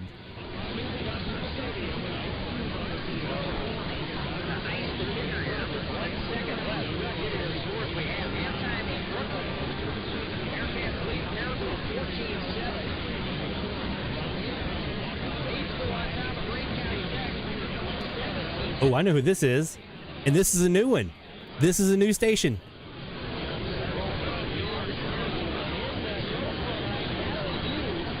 Yes. Yes, Haley. That's KWIN in Wynn, Arkansas. They're playing against Harding Academy tonight. Wynn is. And they're the Wynn Yellow Jackets.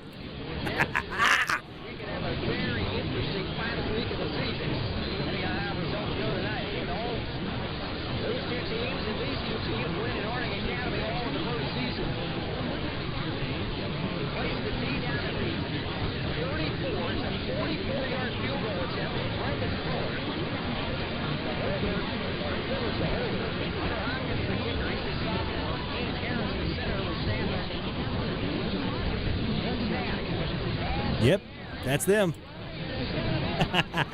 That's a newbie.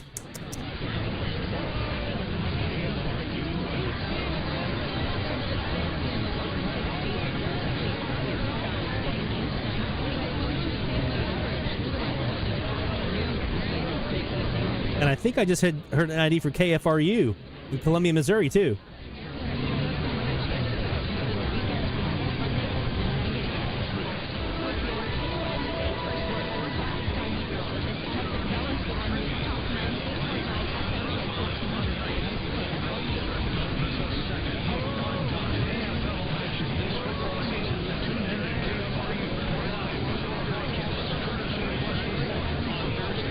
That's 2 new ones!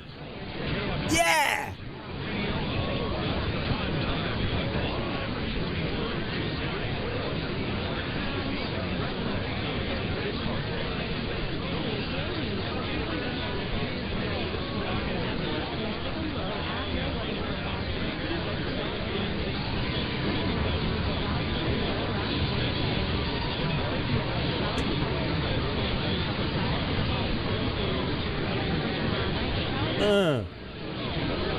Yeah.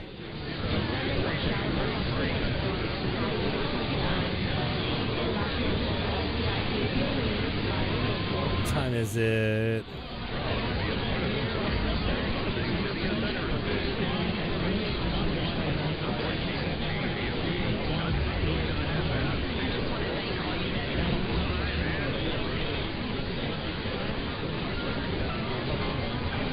Who is that?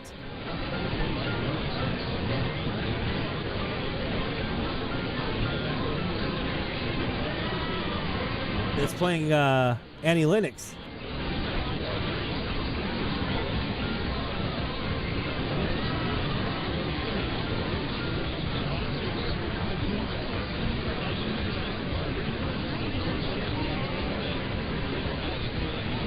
It sounded like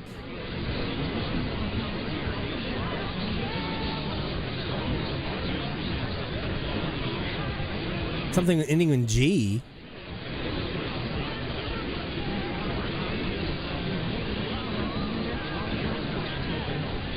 $1,400 long. You know, I never hear anything from Minnesota, man. I have three stations in Minnesota. CCO and KSTP are 2 of them. And I wouldn't have had the other one if Jacob hadn't been listening to my Kiwi at the time and said, hey, go, dude, go listen.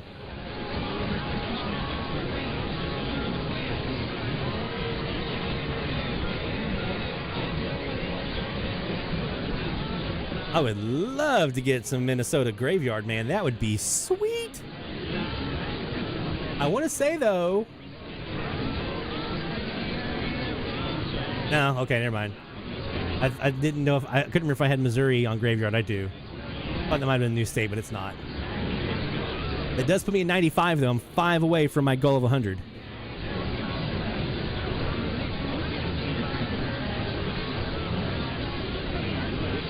Yeah.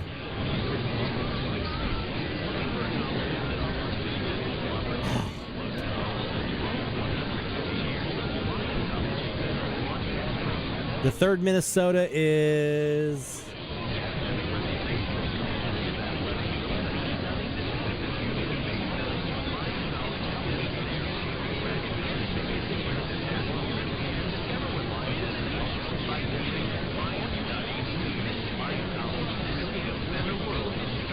WWTC 1280.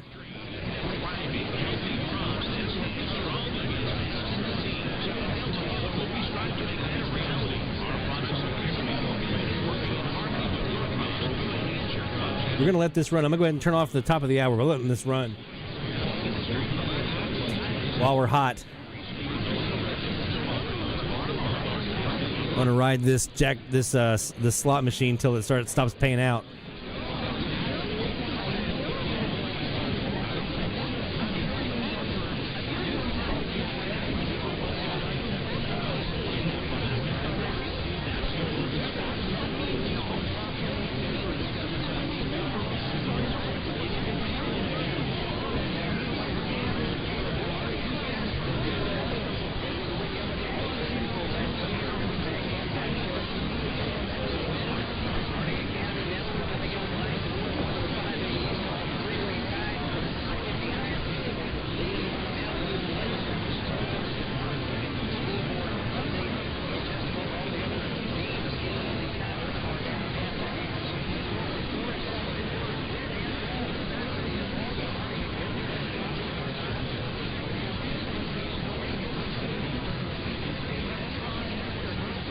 Yeah, Blazer Bob, we're rolling through. We're not going to have another set of new frequencies until the 15th of November. So we got 2 more weeks of the Graveyard Challenge.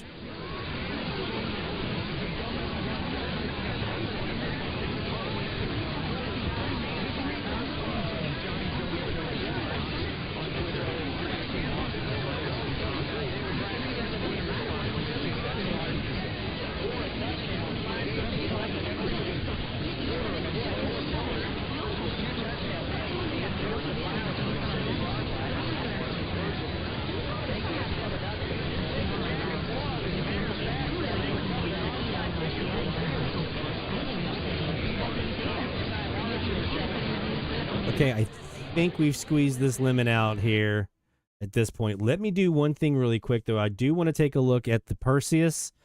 We're on the West SuperLoop here. Let me see what we caught at the top of the hour here, just to kind of get an idea.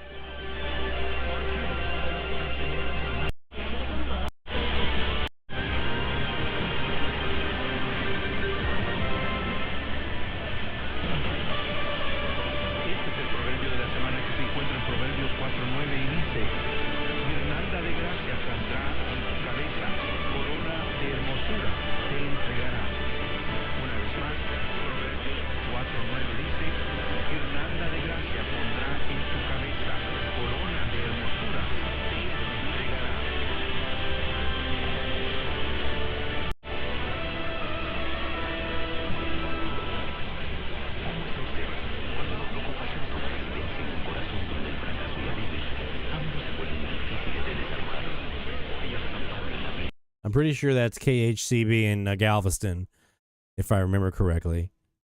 Let me see. If we had any of that other stuff in here.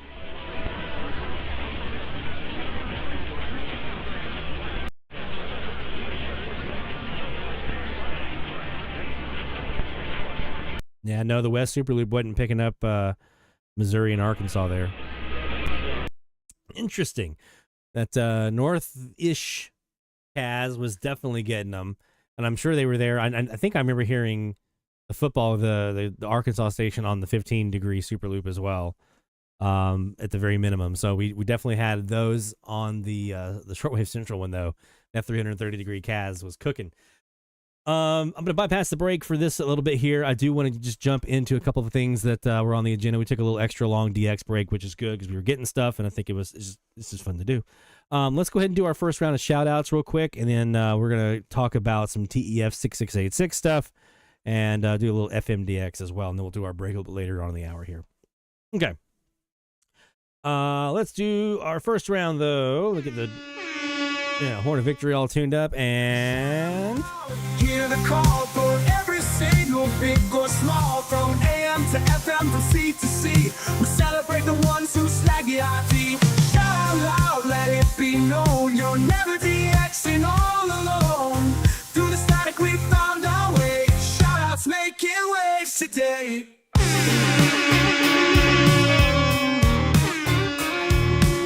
all right, our first round of shout outs, where we give each other the high fives. We celebrate our successes together, our accomplishments, our achievements, and we blow the horn of victory, and we saw some logs and do some other fun stuff.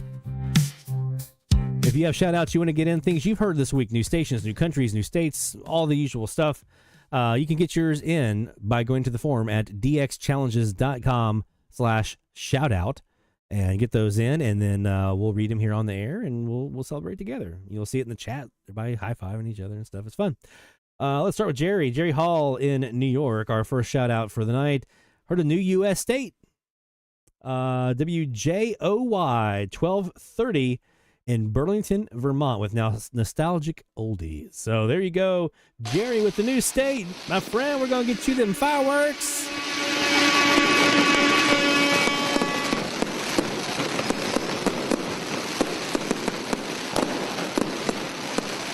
And send that sucker down my way.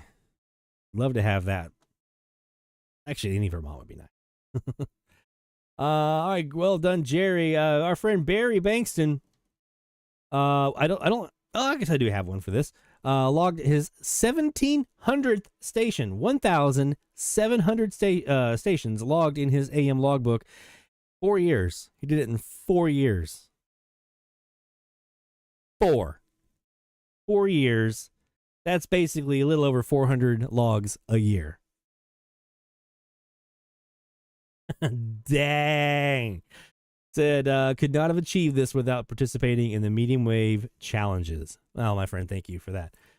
You did the work, man. You made it happen. So we've got a milestone to get to here for you, and that's going to be this one right here, I think.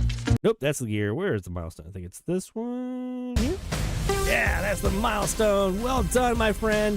1,700 stations in the logbook. 4 years to do it. Dude, that's freaking crazy.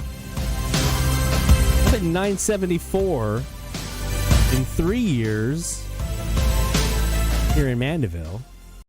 And I thought, I was like, man, that's amazing. 3 years already, almost 1,000? That's crazy. Years for 1,700 logged. You know what that looks like, man. The 974, that's the most I've ever logged in on a single location ever. Okay. It took me 10 years in Brasstown pre-SDR days to get to 600 and something. Okay. SDRs have changed the game, man. The ability to go and squeeze that band out of everything that's there, that is remarkable, man. Remarkable. Well done. Good job, my friend. And we're going to give you one more just for the fun of it. All right, then let's go to our next one here. Carl, our friend Carl up in Kingsport, Tennessee. Tennessee checking in very nicely here. Barry, now Carl. 5 new stations this week, all of them on challenge frequencies. Also, all of them in Tennessee. 1400 WZNG in Shelbyville, 1450 WLMR in Chattanooga, 1230 WAKI in McMinnville, 1490 WITA in Knoxville. Remember those guys? I used to hear them when I was in Brasstown. And 1240 WIFA in Knoxville. WZNG is only my second station on 1400. It's a tough frequency. Station totals now at 871 totals. Graveyard is now sitting at 49 with a goal of 50 graveyarders by year's end. So we got some logs to solve for our friend Carl.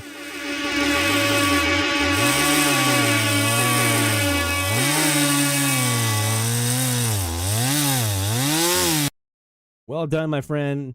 All new graveyard. Speaking of Brasstown, by the way, hey, before I do this little anecdote, we are going to obviously continue the graveyard challenge for the next couple of weeks. So shout outs, it'll still apply, right? You still send your shout outs in. Someone was asking about that earlier, if we were still doing shout outs this week from the challenges or whatever, since we're carrying it over. Yes. So next week when we're doing the challenges, it'll be anything you heard during that week, right? So even if they're all graveyarders, that's fine. Just keep them shout outs rolling in. Dennis, our friend Dennis up in Virginia, had a nice week as well. Listen to this total that he was able to snag. 1230 WEEX in Pennsylvania, 1230 WBLQ in Rhode Island, 1240 WSNJ in New Jersey, 1240 WCNC in North Carolina, 1340 WEPN in New York, 1340, my eyes are going crazy here, WRAW in Pennsylvania, 1400 WDNY in New York, 1400 WAVQ in North Carolina, 1450 WGNC in North Carolina, and 1490 WNTG in New York. That's a haul for him this week for new logs from the state of Virginia on the graveyard frequencies, man. New York, Rhode Island, Pennsylvania, New Jersey, North Carolina. Yeah, that's a pretty good haul, man. Well done, my friend. Good job. We got you the log saw. There we go.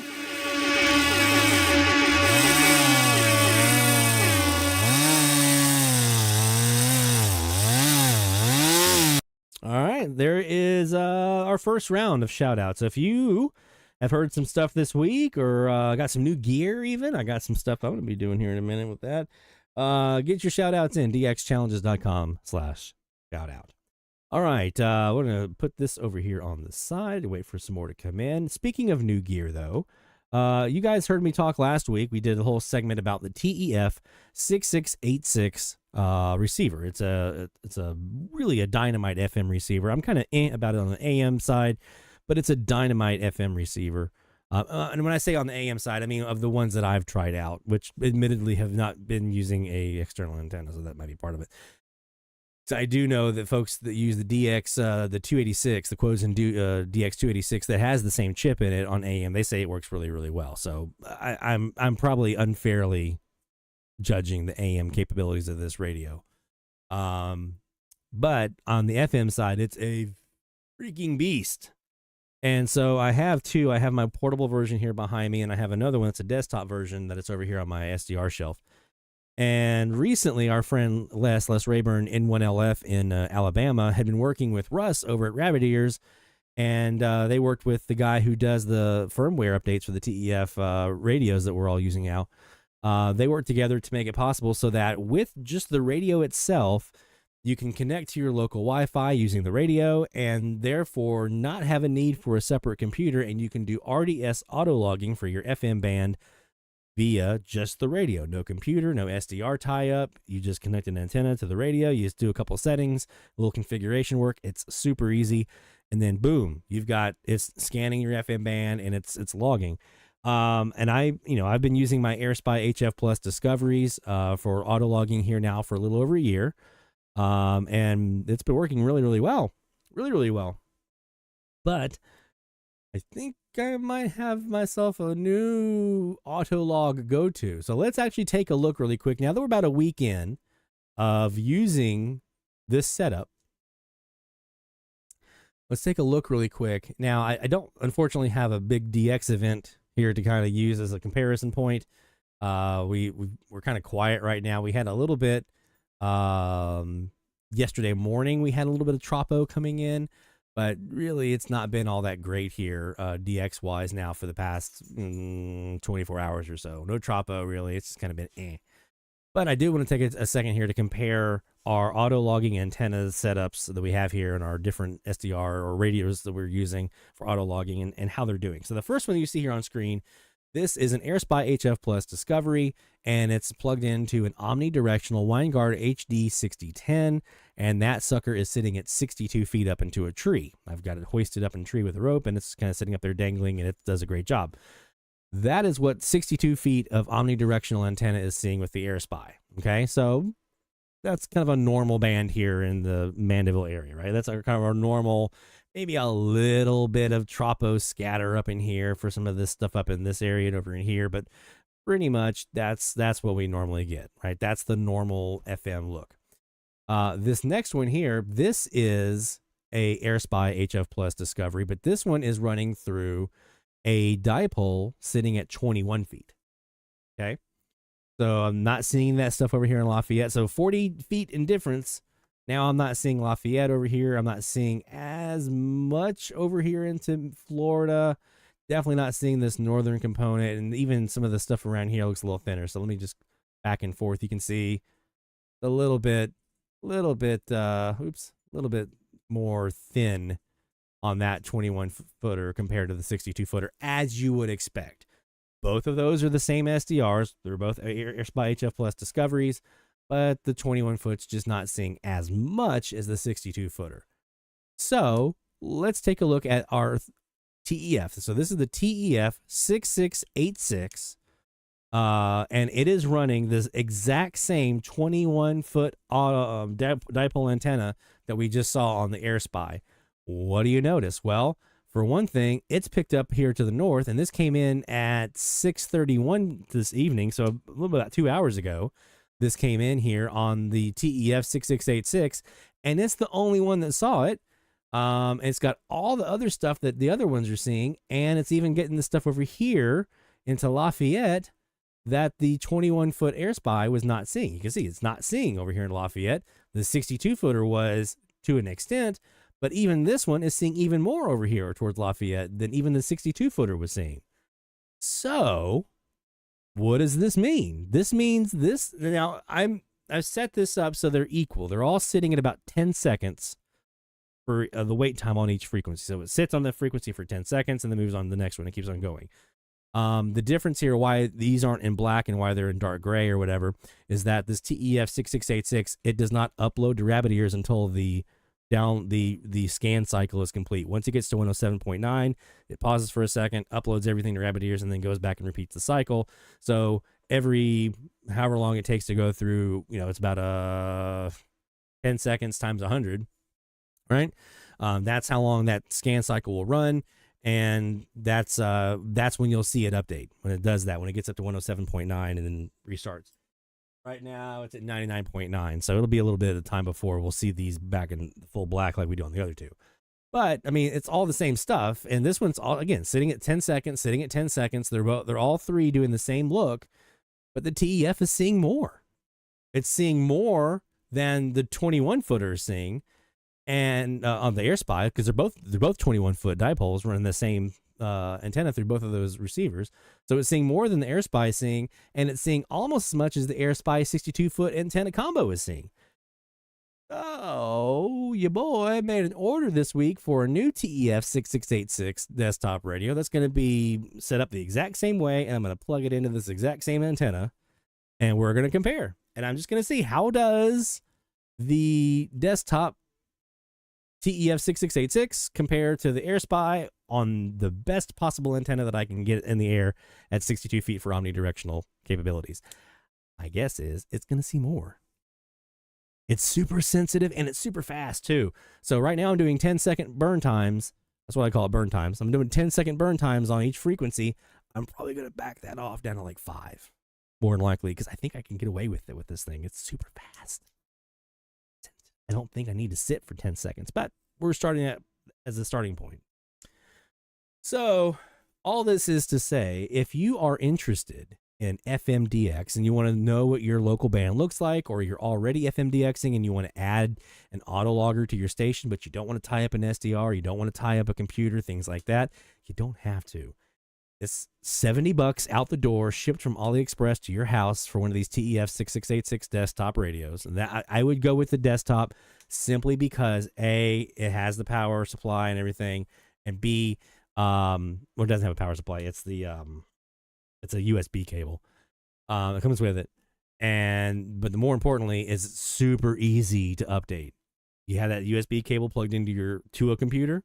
Okay, if you do that. Or you can do it into a wall wart as well. But if you have it plugged into your computer, you can update the firmware like that. Super easy. It's incredibly easy to update. With the portable one, I had to take the case off and dig in there and do some different things. But With the desktop, it's just plug it, download the firmware on that computer, upload it onto that device. You have to tell it where the COM port is, so you have to know that. Upload the firmware, and you're done. And then for the RDS piece, they'll send you instructions. Les will. Once you reach out to him to get your account set up, he'll set you some instructions, and then you follow those instructions to the letter, and then boom, you're set up and you're auto logging. So I am a huge fan of this. I dragged my feet for a little while, and I was like, it's going to take a little bit of work and time for me. I just don't have time to do that right now. Damn, I wish I would have done that a lot earlier, because it is superb. It is a really good RDS receiver and decoder. I highly recommend it. And what I'm running right now, I'm running both of those devices through my 21 footer. I just have a splitter. You can get a channel master splitter. You're looking at about 3.5 dB of loss. Okay, so the signal coming in from the antenna, you're going to lose about 3.5 dB on each port. So each of those receivers are going to see a 3.5 dB dip. Not huge, not a huge dip at all. You can easily overcome that if you're using like a Kitz amplifier, like one of the KT501s. You can easily overcome that. Probably a good idea to do that anyway for feed line loss and things like that. So you can easily overcome that 3.5 dB. It's not a big deal. And then you're cooking. And you can still use your SDR that you might have been using. Like I'm going to use that Airspy for live DX. I'm just going to live DX off of that, and that way I can use the FM co-channel canceller if I want to. And then in the back, I'm gonna do the same thing. I've already got a device back there for that antenna, my RSP Duo. So I'm just gonna keep that for my live DX, and then I'm gonna take that Airspy that's back there, and I'm gonna pull it, and I'm gonna bring it in here and use it for AM DX. So there you go. I am a big fan of the TEF radios, the 6686 for FMDX. I don't know, Haley. I know that the 286, the quotes in 286 does not have sideband on it. I'm about 99.9% sure it doesn't have it on the ones that I use either. I haven't seen any sideband options on any of the ones that I've been looking at. But again, I played around with the AM a little bit, and it was not great. But again, that's not a fair assumption because I wasn't running an external antenna, and I'm pretty sure that portable doesn't have an internal ferrite in there. I thought there was a ferrite antenna sitting in here, a little bar of iron with some Litz wire wrapped around it, but apparently I don't think there is. So maybe I completely goofed on that one. So I'm going to try it out sometime with the external antenna plugged in and see how that does on AM. But on FM, it's super. Even with this telescopic whip, which I had to put a new one on because mine broke. It actually snapped, which is a complaint of the portables, by the way. You don't have to worry about that with a desktop. And I actually had to super glue down this little bracket right here, these little screws. When I got it, it was like coming out. And then I super glued that down, and then doing this a couple times, it snapped. So not great on the antenna on the portable. But if you're using an external antenna, you don't have to worry about that. So get you one. And you too can do RDS auto logging, sans computer, sans SDR, and things like that. All right. We got some new gear in this week.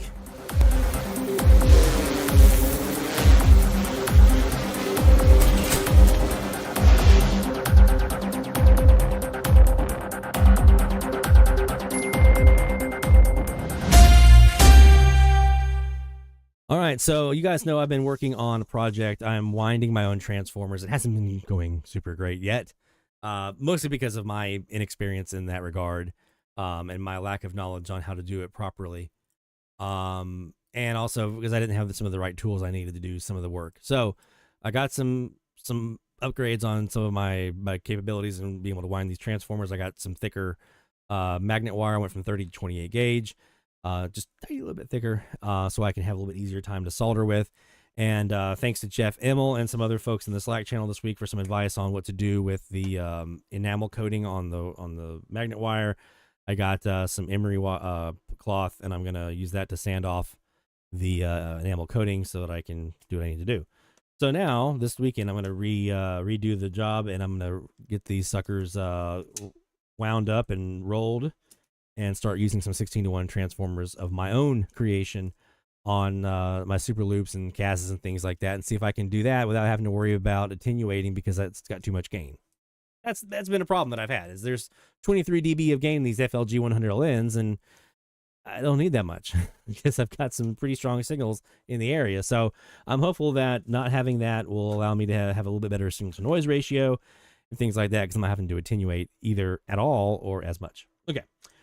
So this week I told you guys I swapped out the northwest, the KAZ antenna on the shortwave central Kiwi from south to northwest. And I was doing some tweaking on that. I was trying to tuning it over at Mom's house the other day, and I had my variable resistor that I'd built, my most recent one, which was a 2,000 ohm. Really nice. I had a nice little plate on there to show percentages. I mean, it was a nice little construction. Super. I did my best waterproofing that I've done yet with some Flex Seal and things like that. So really took my time on it. And I noticed when I was trying to null out the stations in New Orleans, I could get all the way to 2,000 ohms had it wide open. And now they were starting to kind of get dulled down, but they were still pretty strong. So I feel like if I had a little more room beyond that 2,000 ohms, I could have nulled them out completely or a bit more. So enter this little guy that came in this week. This is some new gear that I just got. This is a 45 piece variable potentiometer kit. Got a bunch of them in here, various values. Now, I am completely keenly aware that these are not super high quality potentiometers. In fact, the little thing just came off the lid. I know these are not high quality potentiometers, but here's what they allow me to do. Like for instance, this one here is the 5,000 ohm that I want to work off of. So what I'm going to do is I'm going to build one of my variable resistors, use the 5,000 ohm. This is a cheapie. And this whole thing was like $18 for 45 pieces. And the knobs and little guy here. These are not super great. They're not going to stand up over time and things like that. But what I can use this to do is at least try out the different values and see where kind of the sweet spot is here. Because I'm used to my vactrols. My vactrols are pretty wide open, and so I can really dial in the right resistance a little easier that way. But I want to try it out here. Start with a 5,000 ohm, and if I need to, I can bump to 10 or whatever it needs to be, and get the right value. And then once I figure out what the right value of potentiometer is for me to have for the max value, then I'll go get a really nice one.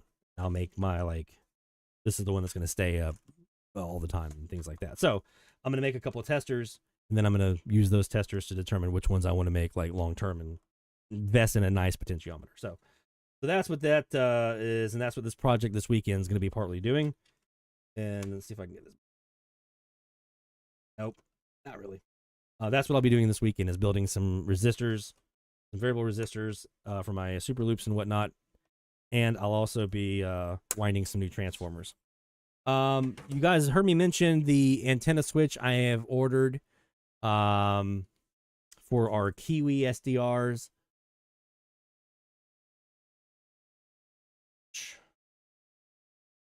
So let me show this to you guys here. So I'm going to go to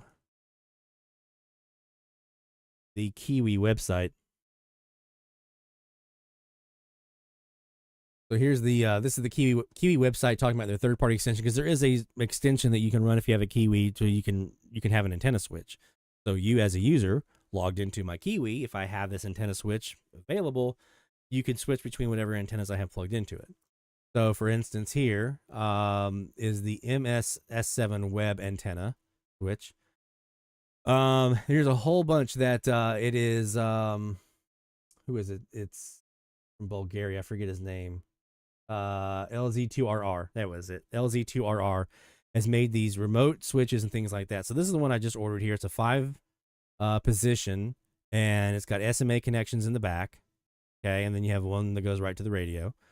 And this plugs in to your you connect it to your Wi-Fi network, and then from there, there's the plug-in. You set everything up, and then in theory, what I should be able to do is then run my antennas, plural, through the Kiwi, so that myself or anyone else DXing could have access to them.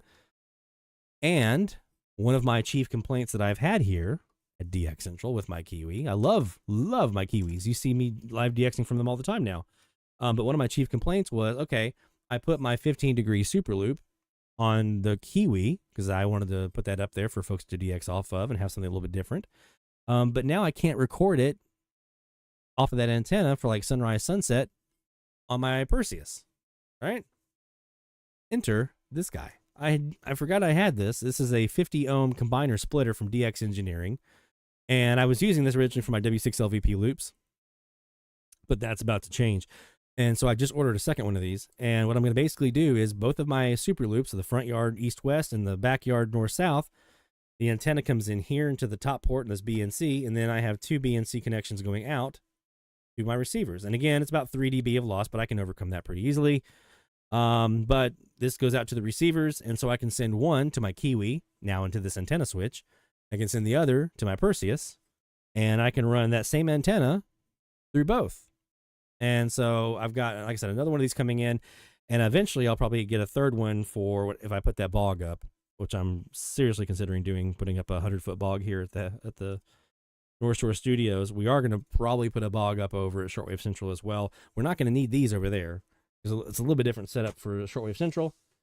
The Kiwi is there, and we'll just run, if we get one of these antenna switches for over there, you'll be able to choose between the KAZ and the bog.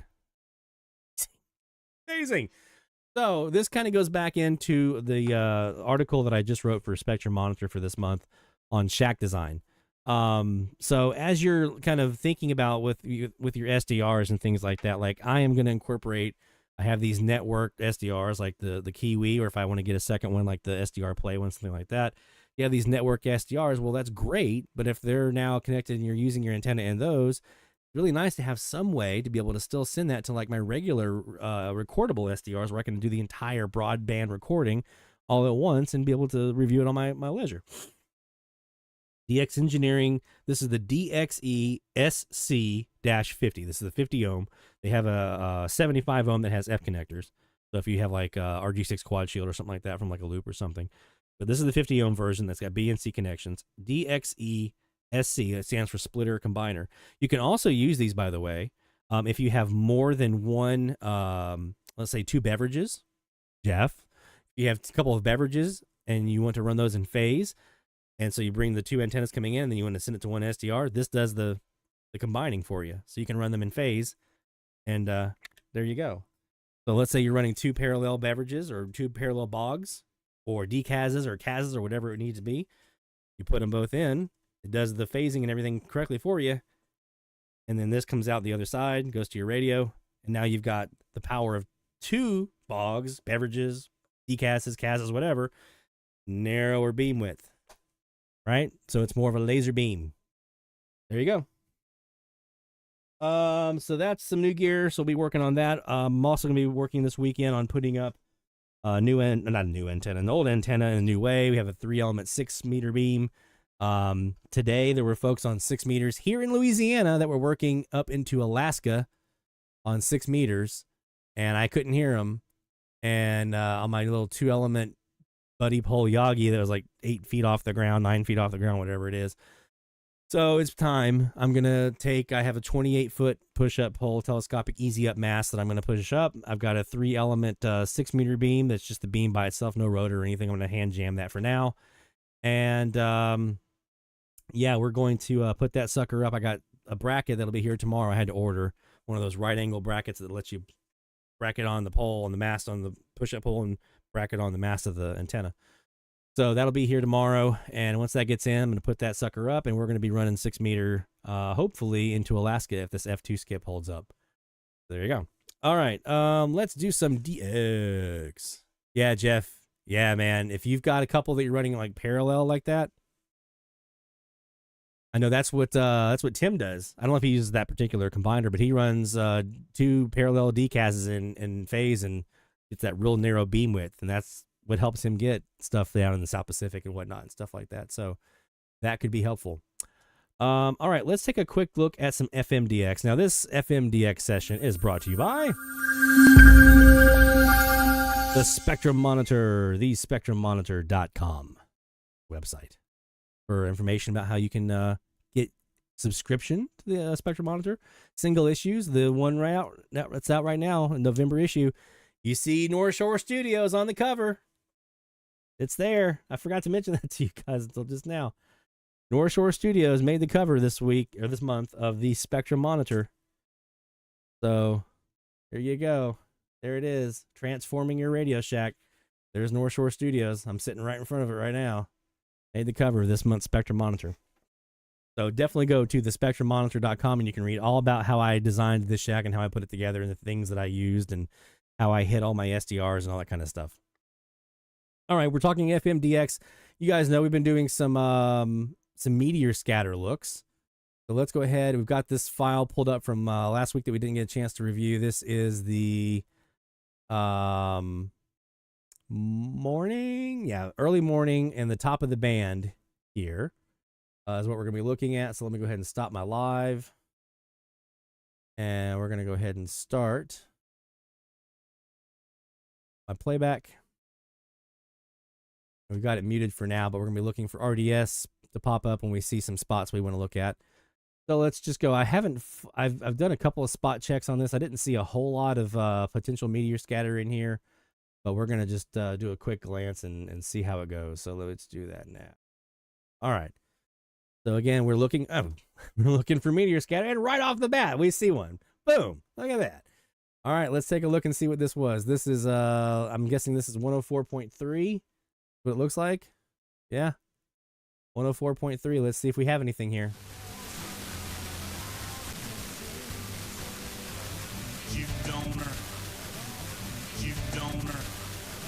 That's classic meteor burst, man. This is 1025, so we were right around the peak of the Orionids. Hey, Kurt. Welcome, my friend. Appreciate you being here, man.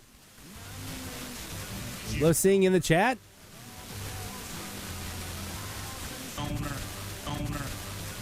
If you know, we can loop here. We can just keep looping over the strongest part here to see if that RDS will pop through, because there's nothing identifiable here. So we're going to see if we can get maybe a little loop here to get the RDS to deco, but we're not going to be able to get that. Looks like we're not going to have a strong enough signal there. So let's go ahead and hit the mute again, and let's go looking for some signal. All right, so right off the bat, we had that one there, but let's see if there's anything else that's popped up here. Again, what we're looking for is that little pancake is a good one, but just that sudden burst of energy there on the trace. If it's a gradual one, typically that's usually not meteor scatter. It's going to come on very strongly and very suddenly. If it's a more of a gradual thing, it's probably something more like airplane bounce or tropo scatter. We get a lot of that down here. Tropo scatter is that basic everyday, or during certain times of the year, every day at least. Tropo condition that gives you that enhancement like 50 to 100 miles, 150 miles out, things like that. So it's nothing that's really significant, but it just kind of fades in, and it can fade in based off of weather conditions that are happening in your local area. So it can be very kind of all of a sudden. Let me go ahead and look here, see if there's anything that popped up. I don't remember seeing anything else that really stood out. There might have been like a couple of small places, but nothing that was like significant that I saw that really stood out as a meteor scatter burst. And then airplane burst, we talked about that. If I see an example of it here, I'll point it out. Airplane burst is another one of those that kind of comes in and kind of fades in and then fades out as the airplane that's causing the reflection of the FM signal gets closer and closer to you, and then further and further away. And it kind of looks on the screen like a Doppler effect. If you kind of know what to look for with the Doppler effect, you have the lines getting closer and closer together, and then things like that. So if I see that here on the waterfall, I saw one the other day. I was looking at it, but I don't know if I have anything on this one. This is early in the morning, so we don't get a lot of flights this time of day. There's some tropo that probably brought this one here, this little signal here around, what is that, 104.1? That was probably some tropo that brought that up in signal strength. Because another thing you can look for is if you're kind of wondering if what you have is a meteor scatter burst or not, if you see any other enhancement on any adjacent frequencies, that can be a good sign. Instead, what we have here, this was the burst that brought me KJLO in Monroe. Nice, I just noticed that. So 104.1, which is a recently opened frequency for me. KJLO in Monroe was a new station for me last week. Well, that was the sequence that brought them in right there. I didn't even realize that. There they are with their country music. There you go. That's what brought me KJLO. That was definitely tropo that brought them in. And then you'll see here, they are gone. So if I come back over here now, in each of the last 3 years and 6 of the they're either gone or they're, significantly decreased in their signal strength. So that was Tropo. This is another little Tropo burst right in here on this HD side frequency. Let's see what that is on 104.5. All right, so 104.5 had a little burst here of something that was coming in that might be good to look at. I don't think it's meteor scatter. Obviously, I think it's Tropo, but something that I could at least go back and explore here in a bit. Let's see what was there. There's KGLO coming back in. These, I'll tell you, these recordings a couple of hours before your sunset to about a couple hours after your sunset, we always talk about it from an AM perspective, but on FM, there actually can be some good stuff, especially certain times of the year when Tropo is a little more feasible or a little more obtainable. When you have Tropo, that's a really good time for Tropo right there around sunrise, right before and right after sunrise, because you kind of get that temperature inversion layer that will come, especially if you're near a coastal area. And that's also when you have a lot of peaks for meteor scatter too, because as you're coming around sunrise, that's when a lot of times we're coming into some of these meteor streams. And that's where a lot of like the 6 meter guys, they're looking early in the morning around sunrise for 6 meter meteor scatter. That's a very hard thing to say. 6 meter meteor scatter. Still can't do it right. They're usually looking around sunrise. So that could be a good time for you to look on FM as well. So that was really about it. That one hit that we had, it was about the only one that I saw, and didn't see any airplane bounce in there really significant. So anyway, so one hit, and we didn't really get anything identifiable out of it. That's okay. That's gonna happen on meteor scatter because sometimes it's there, sometimes it's not. Sometimes you get something and it's super awesome, and maybe you get like a second or 2 or 3 or 4 out of it, and it's just the song. There's no RDSD code. There's nothing identifiable, and you're kind of like, well, crap. Now what? That happens. That's part of it sometimes. But every once in a while, you get that one, like, there it is. And sometimes it happens on that autologger. So it's another reason to go out and get you a TEF 6686 autologger. Maybe you too. You can get some meteor scatter that way. All right. So I've talked about all the topics that I wanted to have my discussions about tonight. Already got those done. Carl says not feeling well. Hey, man. Get to feeling better, bud. Definitely get to feeling better. Let's do some more live DX. We're going to do some AM this time. Let's go back to this session being brought to you by the International Radio Club of America, IRCAonline.org. Lifetime membership, super cost-effective fee for that lifetime membership, and the benefits are awesome. You get access to the DX monitor. I just used it this week to confirm a call letter change that I didn't have noted down elsewhere. I was able to confirm it based on a recent edition of the DX monitor. So yeah, just make sure you check it out, IRCAonline.org and nationalradioclub.org as well. They have the same kind of stuff too. So you make sure you want to be in both. Let's go back to, we're at 1400 here on the Shortwave Central Kiwi. Let's take a look down. We got 2 new stations here earlier this last hour. Let's take a look now at 1340. My other frequency I'll be concentrating on this week here in the graveyards. Again, we're extending the graveyard out. We're still doing that for this week and for the following week. So we won't have a new frequency range until the 15th of November. So not next week, but the following week's show will have a new frequency range to look at. But in the meantime, we're staying on the graveyard frequencies. I'm personally splitting up. There are 6 graveyard frequencies. We're doing it for 3 weeks. So I'm personally splitting these up 2 per week. That's how I'm kind of attacking it. But you do what works best for you. So this week, I'm focusing on 1340 and 1400. Now, we've got some slop here from 1350, our local here, WWWL. But I think I've got it pretty tamed here, actually. Kurt says he gets a lot of Tropo in coastal South Florida, Port St. Lucie. Yes, you do. Yes. Gulf Coast, East Coast, Tropo is really, really nice. I used to get a lot of Tropo in Charleston when I was there. That whole East Coast side's really good. This Gulf Tropo is famous, although the last year or so it hasn't been super great, except for a couple of exceptions.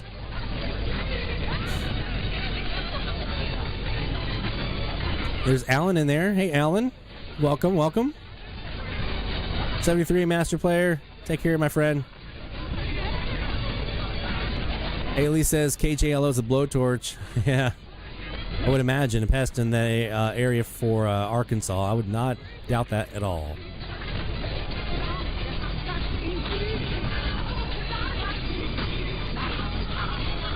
All right, well, let's take a look here at 1340 and see who we might be looking at here with some Black Gospel. Let's see if I see it on my West SuperLoop. It's in there a little bit.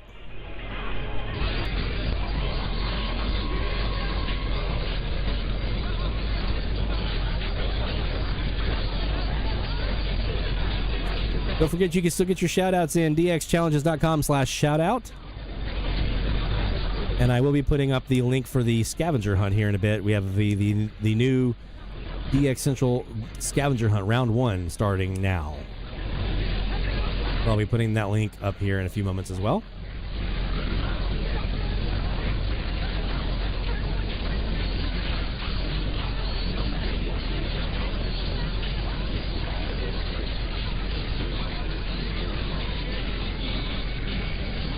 And from this page, you can see the list of what we're looking for in the scavenger hunt and the form to submit your entries. And the word scavenger spelled correctly a whole bunch and one time not right. But it's the most important, it's the logo, damn it.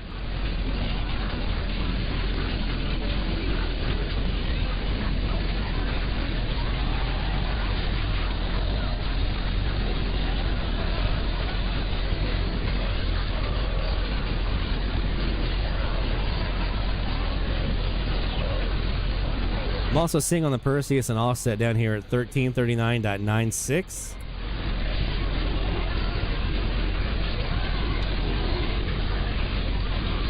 I feel like I've heard about that one, but I don't remember who it's supposed to be.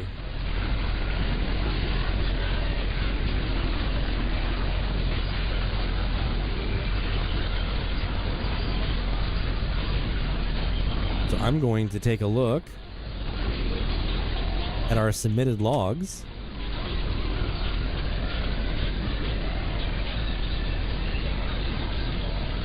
Nope. Nobody's mentioned it in their submitted logs yet.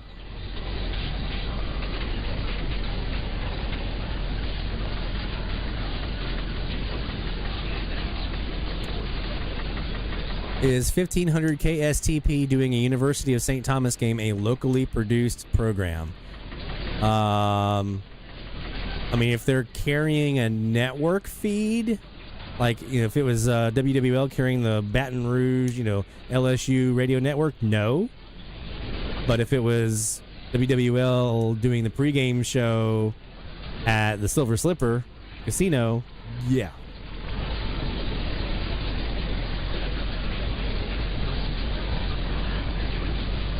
That kind of helps a little bit. Provide some guidance there for you, Jacob. You're looking for like local, like the talent there at the station involved somehow. But like when I was at WNC, I was the halftime scoreboard update guy for high school football, and sometimes sideline reporter. Our broadcast would have counted because we were doing that ourselves. All right, one more time this hour.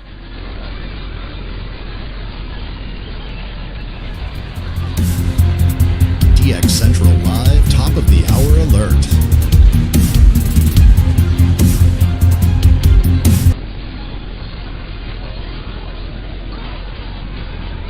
Alan says he added Jaguar Pro this week. What a difference it makes hearing new stations daily. You are not lying, my friend. The first time I DX'd out of Jaguar Pro, it was a revelation. It was absolutely, and I mean, I'm DXing on my Kiwi right now, but I've still got Jaguar pulled up. And I'm using it to help me DX on the Kiwi. And it still records at the top of the hour, so it's always there. And isn't that DVR function great? Hint, hint.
Okay, I couldn't get that.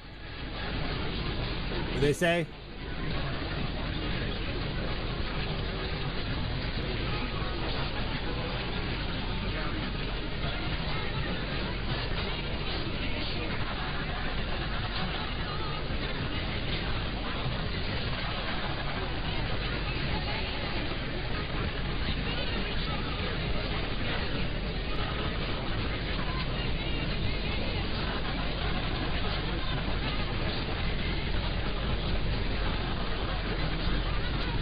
I did hear, I thought a 105.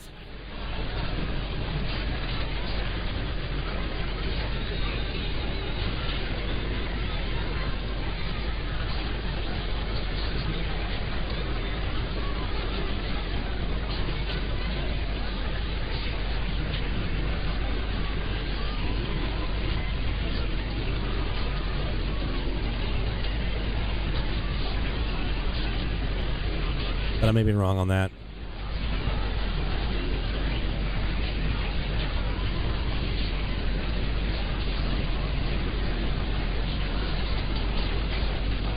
Let's go down to the Perseus and Jaguar here and see what we caught here on the West SuperLoop.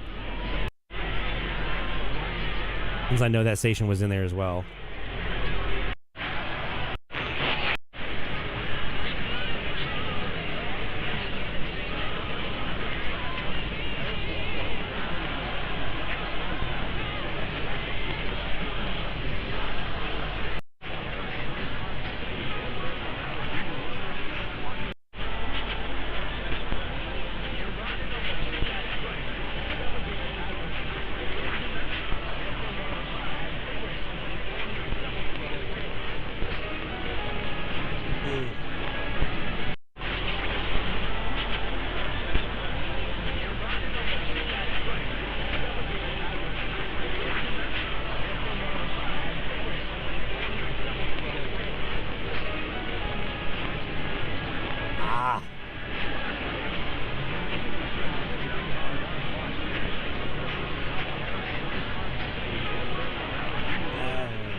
hear like WOWL something. Might be WLOK.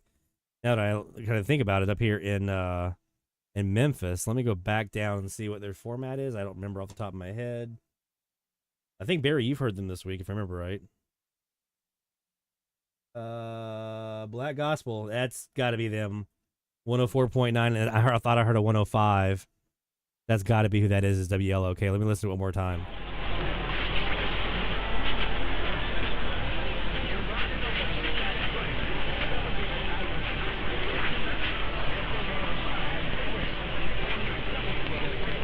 Yeah, that's WLOK. That's who that is. Memphis. Okay. So we do have them here in Mandeville, but that's new for the challenge this week. There'll be a new challenge submission. I think it was 3 for the night at least, and maybe some more if we can luck out. All right, so those are the 2 frequencies that I'm focusing on this week. But again, we're all on the graveyard this week, all 6. I'll probably still do the other frequencies as well because it's fun to do. But I'll be spending most of my time on those 2. Let's take a quick break, and when we come back, we're going to do our shout-outs, what we heard this week here in Mandeville. And we'll talk again about the scavenger hunt, and we'll wrap up here from this episode of DX Central Live. So don't go anywhere, my friends. More DX Central Live is heading your way right after this. DX Central, because we're all about radio. Visit us at dxcentralonline.com or check us out on YouTube. Search DX Central. DX Central Live is brought to you in part by... From long wave to satellites, medium wave through HF, ham radio to scanners. If you can DX it, the Spectrum Monitor has you covered. Editor and publisher Ken Reitz has assembled a who's who of radio writers to share their knowledge and expertise from a wide range of DX-related topics. Each month, the Spectrum Monitor's columnists dive into their specialties to give readers tips, tricks, the latest news and station updates, and more. The Spectrum Monitor also provides a monthly assortment of feature articles that give in-depth insight into the past, present, and future of DXing. You can get a full year of the Spectrum Monitor for only $24. Individual issues from the current year are available for $3 each. You can also purchase previous years of the Spectrum Monitor in their entirety for as low as $12. For more information, visit thespectrummonitor.com. That's thespectrummonitor.com. For more than 90 years, the National Radio Club has been at the forefront of providing DXers with the latest in station news, DX-related technical information, and reception reports from DXers around the world. The NRC's AM radio log, now in its 45th edition, is the most expansive and detailed resource of station information for U.S. and Canadian radio stations that is available in any format. The club's publication, the DX News, is available in both print and electronic format and provides the latest information on call letter and format changes, construction permits, and other information to help keep DXers informed of the latest updates they may hear on the air. For more information, visit their website at nationalradioclub.org. That's nationalradioclub.org. With a lifetime membership, the International Radio Club of America gives DXers incredible value by putting important station information right at your fingertips. The club's e-publication, the DX Monitor, includes DXer loggings, station information updates, international loggings, and more. Other club publications include the IRCA Mexican Log, a must-have resource for any DXer that chases stations from Mexico, the TIS-HAR list, the IRCA slogan list, sunset sunrise maps, and DXer technical guides. The joint IRCA-NRC email reflector and groups.io group is a hub for real-time DX conditions, station news, and DX-related conversation. For more information, visit ircaonline.org. That's ircaonline.org. Through crashes of static in quiet hours, we listen. In languages we can scarcely understand, and of places we have only visited in our dreams, we listen. Incessantly, we perfect our array of aerials, receivers, and resources. We refine our skills and our techniques so that we might listen. We are DX Central, and we're all about radio. Visit us at dxcentralonline.com or check us out on YouTube. Search DX Central. Keep up with DX Central. Follow us on Twitter at DX Central.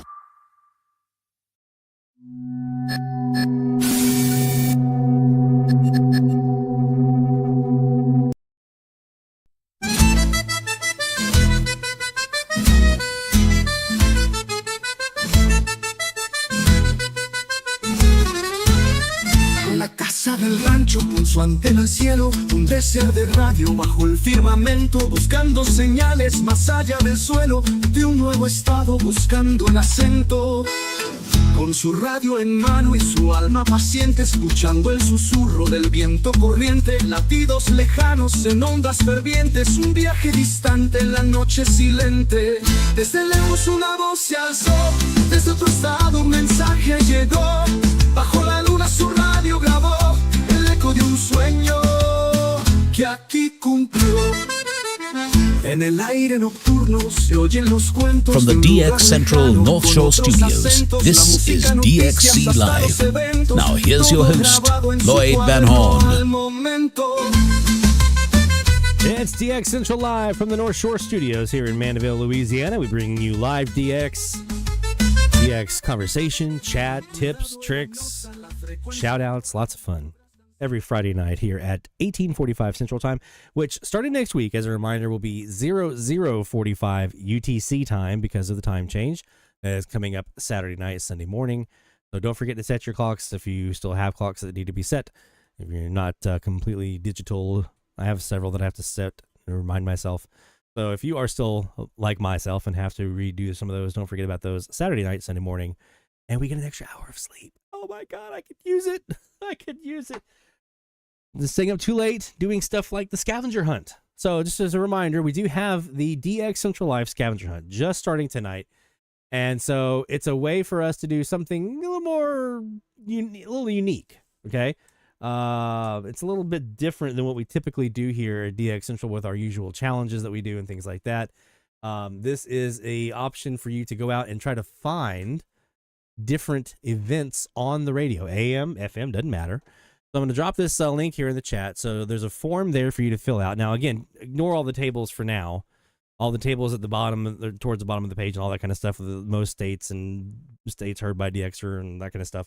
I have to update all those, which I couldn't really do until I had data. So you guys need to give me some data. So ignore those for now. Those will be getting updated over the weekend. But you can submit your logs now for our scavenger hunt and looking for 8 different things that's on our list. So once again, just as a really quick reminder of what those 8 things are, we're going to walk through those. And again, we're going to have multiple rounds of this, but this is the first round that we're doing here now. The first one here on the list is a networked sports station carrying a local sports show. I was kind of talking about that a few moments ago with Jacob. So think about, basically like a pregame show or a local sports show, things like that, where it's more localized and someone at the station is actually kind of involved in the program. That is what you're looking for there. But normally they carry like ESPN or Fox Sports, things like that. So it's normally a network syndicated sports network, but they have a local sports show. I'm thinking there's one up in Arkansas that I'm thinking of right now off the top of my head that would be good for that. A station that's not located on your own continent. So North America folks got to look somewhere else. Europe, South America, stuff like that. Log a station that uses a jingle in at least some of their IDs. So you're going to want to find one of those sung IDs. Jingle ID, WRGC. So got it. Log a station. No, I don't. Log a station during a holiday while they are discussing the same holiday. We're going to have a lot of opportunities for this over the rest of the year. So if you're on St. Patrick's Day, is the example I gave earlier, and you're DXing on St. Patrick's Day and they're doing a news story about it or talking about St. Patrick's Day on that day, check that off the list. You need to log a station that shares your same latitude, plus or minus 0.5 degrees, and it's not within 400 miles of your location. So I used an example earlier here in Mandeville. I'm at 30.36, so I can go to 30.86, or I can go down. I'm not even going to try to do the math off the top of my head right now because my brain's fried, but it has to be outside of 400 miles, so Biloxi's not going to give me an opportunity. Mobile is not going to work. Log a station in a city with a famous name, but not located where it's famous for. So I said earlier, Chicago, Utah, a Moscow, Oklahoma, a Toronto, Florida, things like that are what you're looking for that one. A station carrying a championship sporting event, pro, college, high school, any sport, football, baseball, basketball, hockey, whatever. If you had caught the World Series last night, you would have been great, right? So any kind of championship sporting event where it's like the world championship, national championship, conference championship, state championship, all those things count. Log a station with a city of license that ends in ville, like DX Centralville, right? Those are your 8 things you're looking for the scavenger hunt. I'll drop the link in the chat, so make sure you go up and start submitting yours, and this will be open until somebody wins it. And then we'll have a second round after a little while and a third round. So pretty excited about these. All right, let's do our quick shout-outs here at DX Central. What did we hear this week? Hear the call for All right, Haley. big or small, from AM to FM, from sea to sea. We celebrate the ones who slag the IT. Shout out loud, let it be known, you're never DXing all alone. Through the static we found our way. Shout outs making waves today. All right, here's what we got here this week at DX Central, North Shore Studios. A little bit of FM and some AM. So we did hear 2 new stations this week on the FM side of things. Both were autologger decodes. Actually, both of them were autologged by both the TEF 6686 and the 62-foot autologger. So both of these showed up on both of them. KLTD Juan 107.1 in Temple, Texas on the 28th showed up at 9:07 a.m. and we autologged that one on 101.7. Did I say 101? I did that wrong. 101.7. Here we go. I had the wrong frequency there.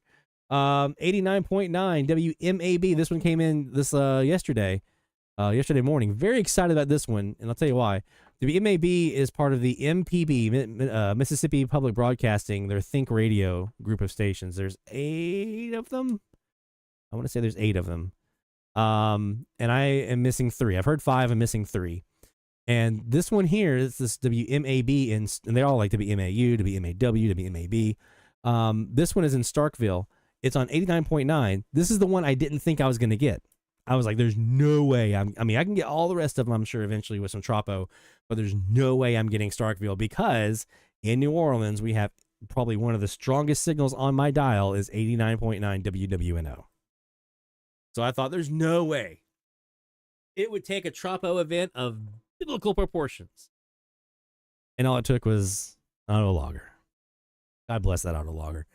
So that was a new one here for us. That puts us now at a grand total of 1,145 stations logged here in Mandeville so far on the FM side of things. On the AM side of things, we had a pretty good week, actually. Mostly on the Graveyarders hanging out there.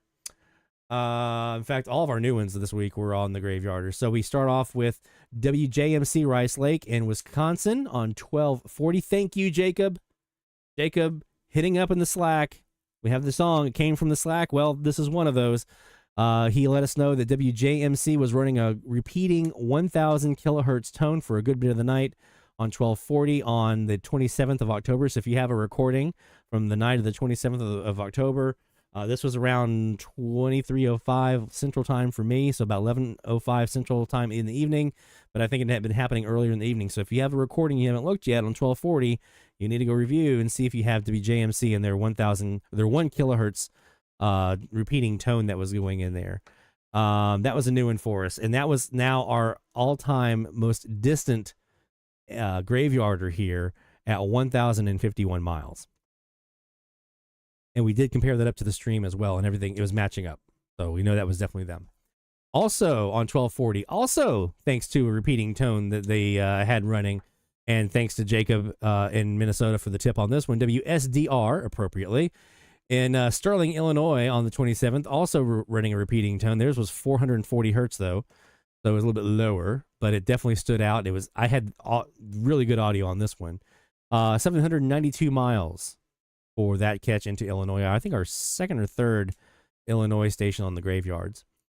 A new station from Mexico made its way in, 1240 XEWG, Ciudad Juarez.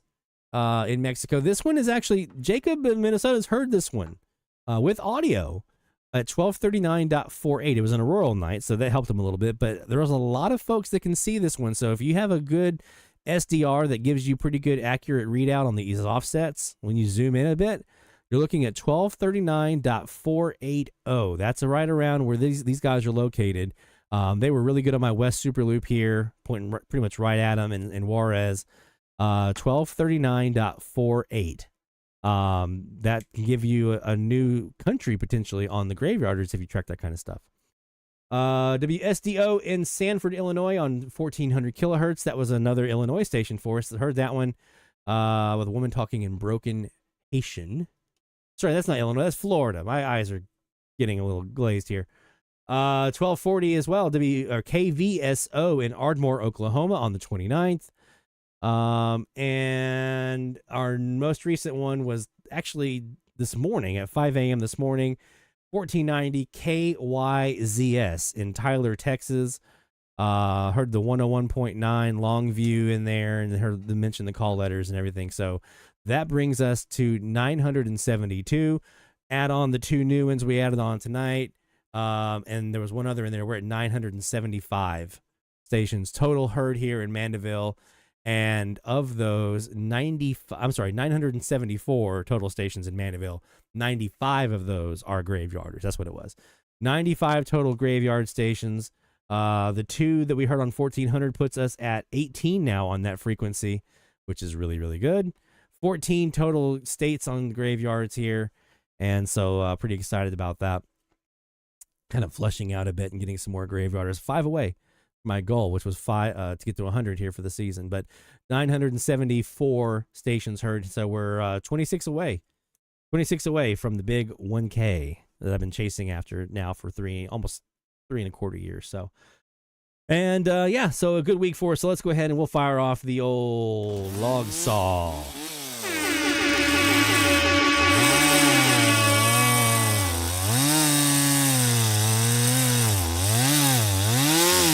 Fantastic week of DX. Anytime I can add AM and FM, I'm extremely happy. Anytime I'm adding graveyarders, I'm extremely happy. So very, very cool week.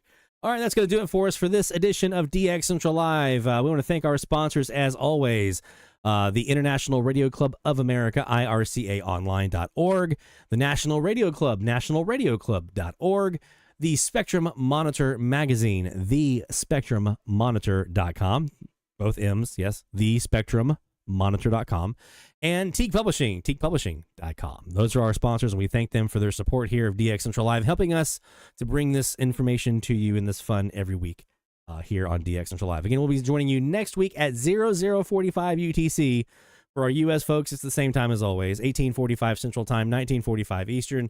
And we'll be right back here on dxcentrallive.com and here on YouTube as well. Speaking of YouTube, if you have not yet done so, we would love it if you gave us a subscription here onto the channel, and a thumbs up and a comment are always helpful for the channel as well. It helps us keep everything rolling in a positive direction here. Good luck on the Graveyard Challenge. Good luck if you're going to do the scavenger hunt. You want to try your hand at getting some of those 8 different events into the logbook and see if you can be the one to be the first and the fastest to get your 8 in. Take care, my friends. Best of DX 73. We'll see you next week right here on DX Central Live.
This is DX Central Live.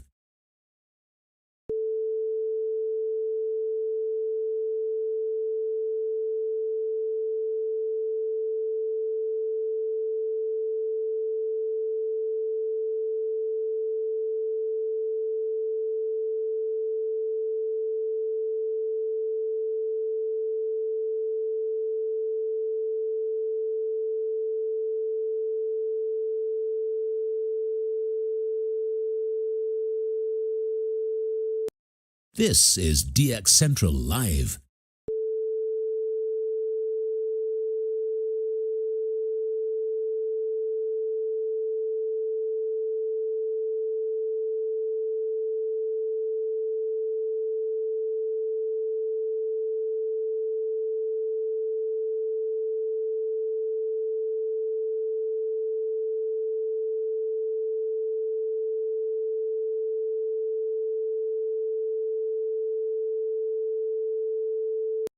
This is DX Central Live.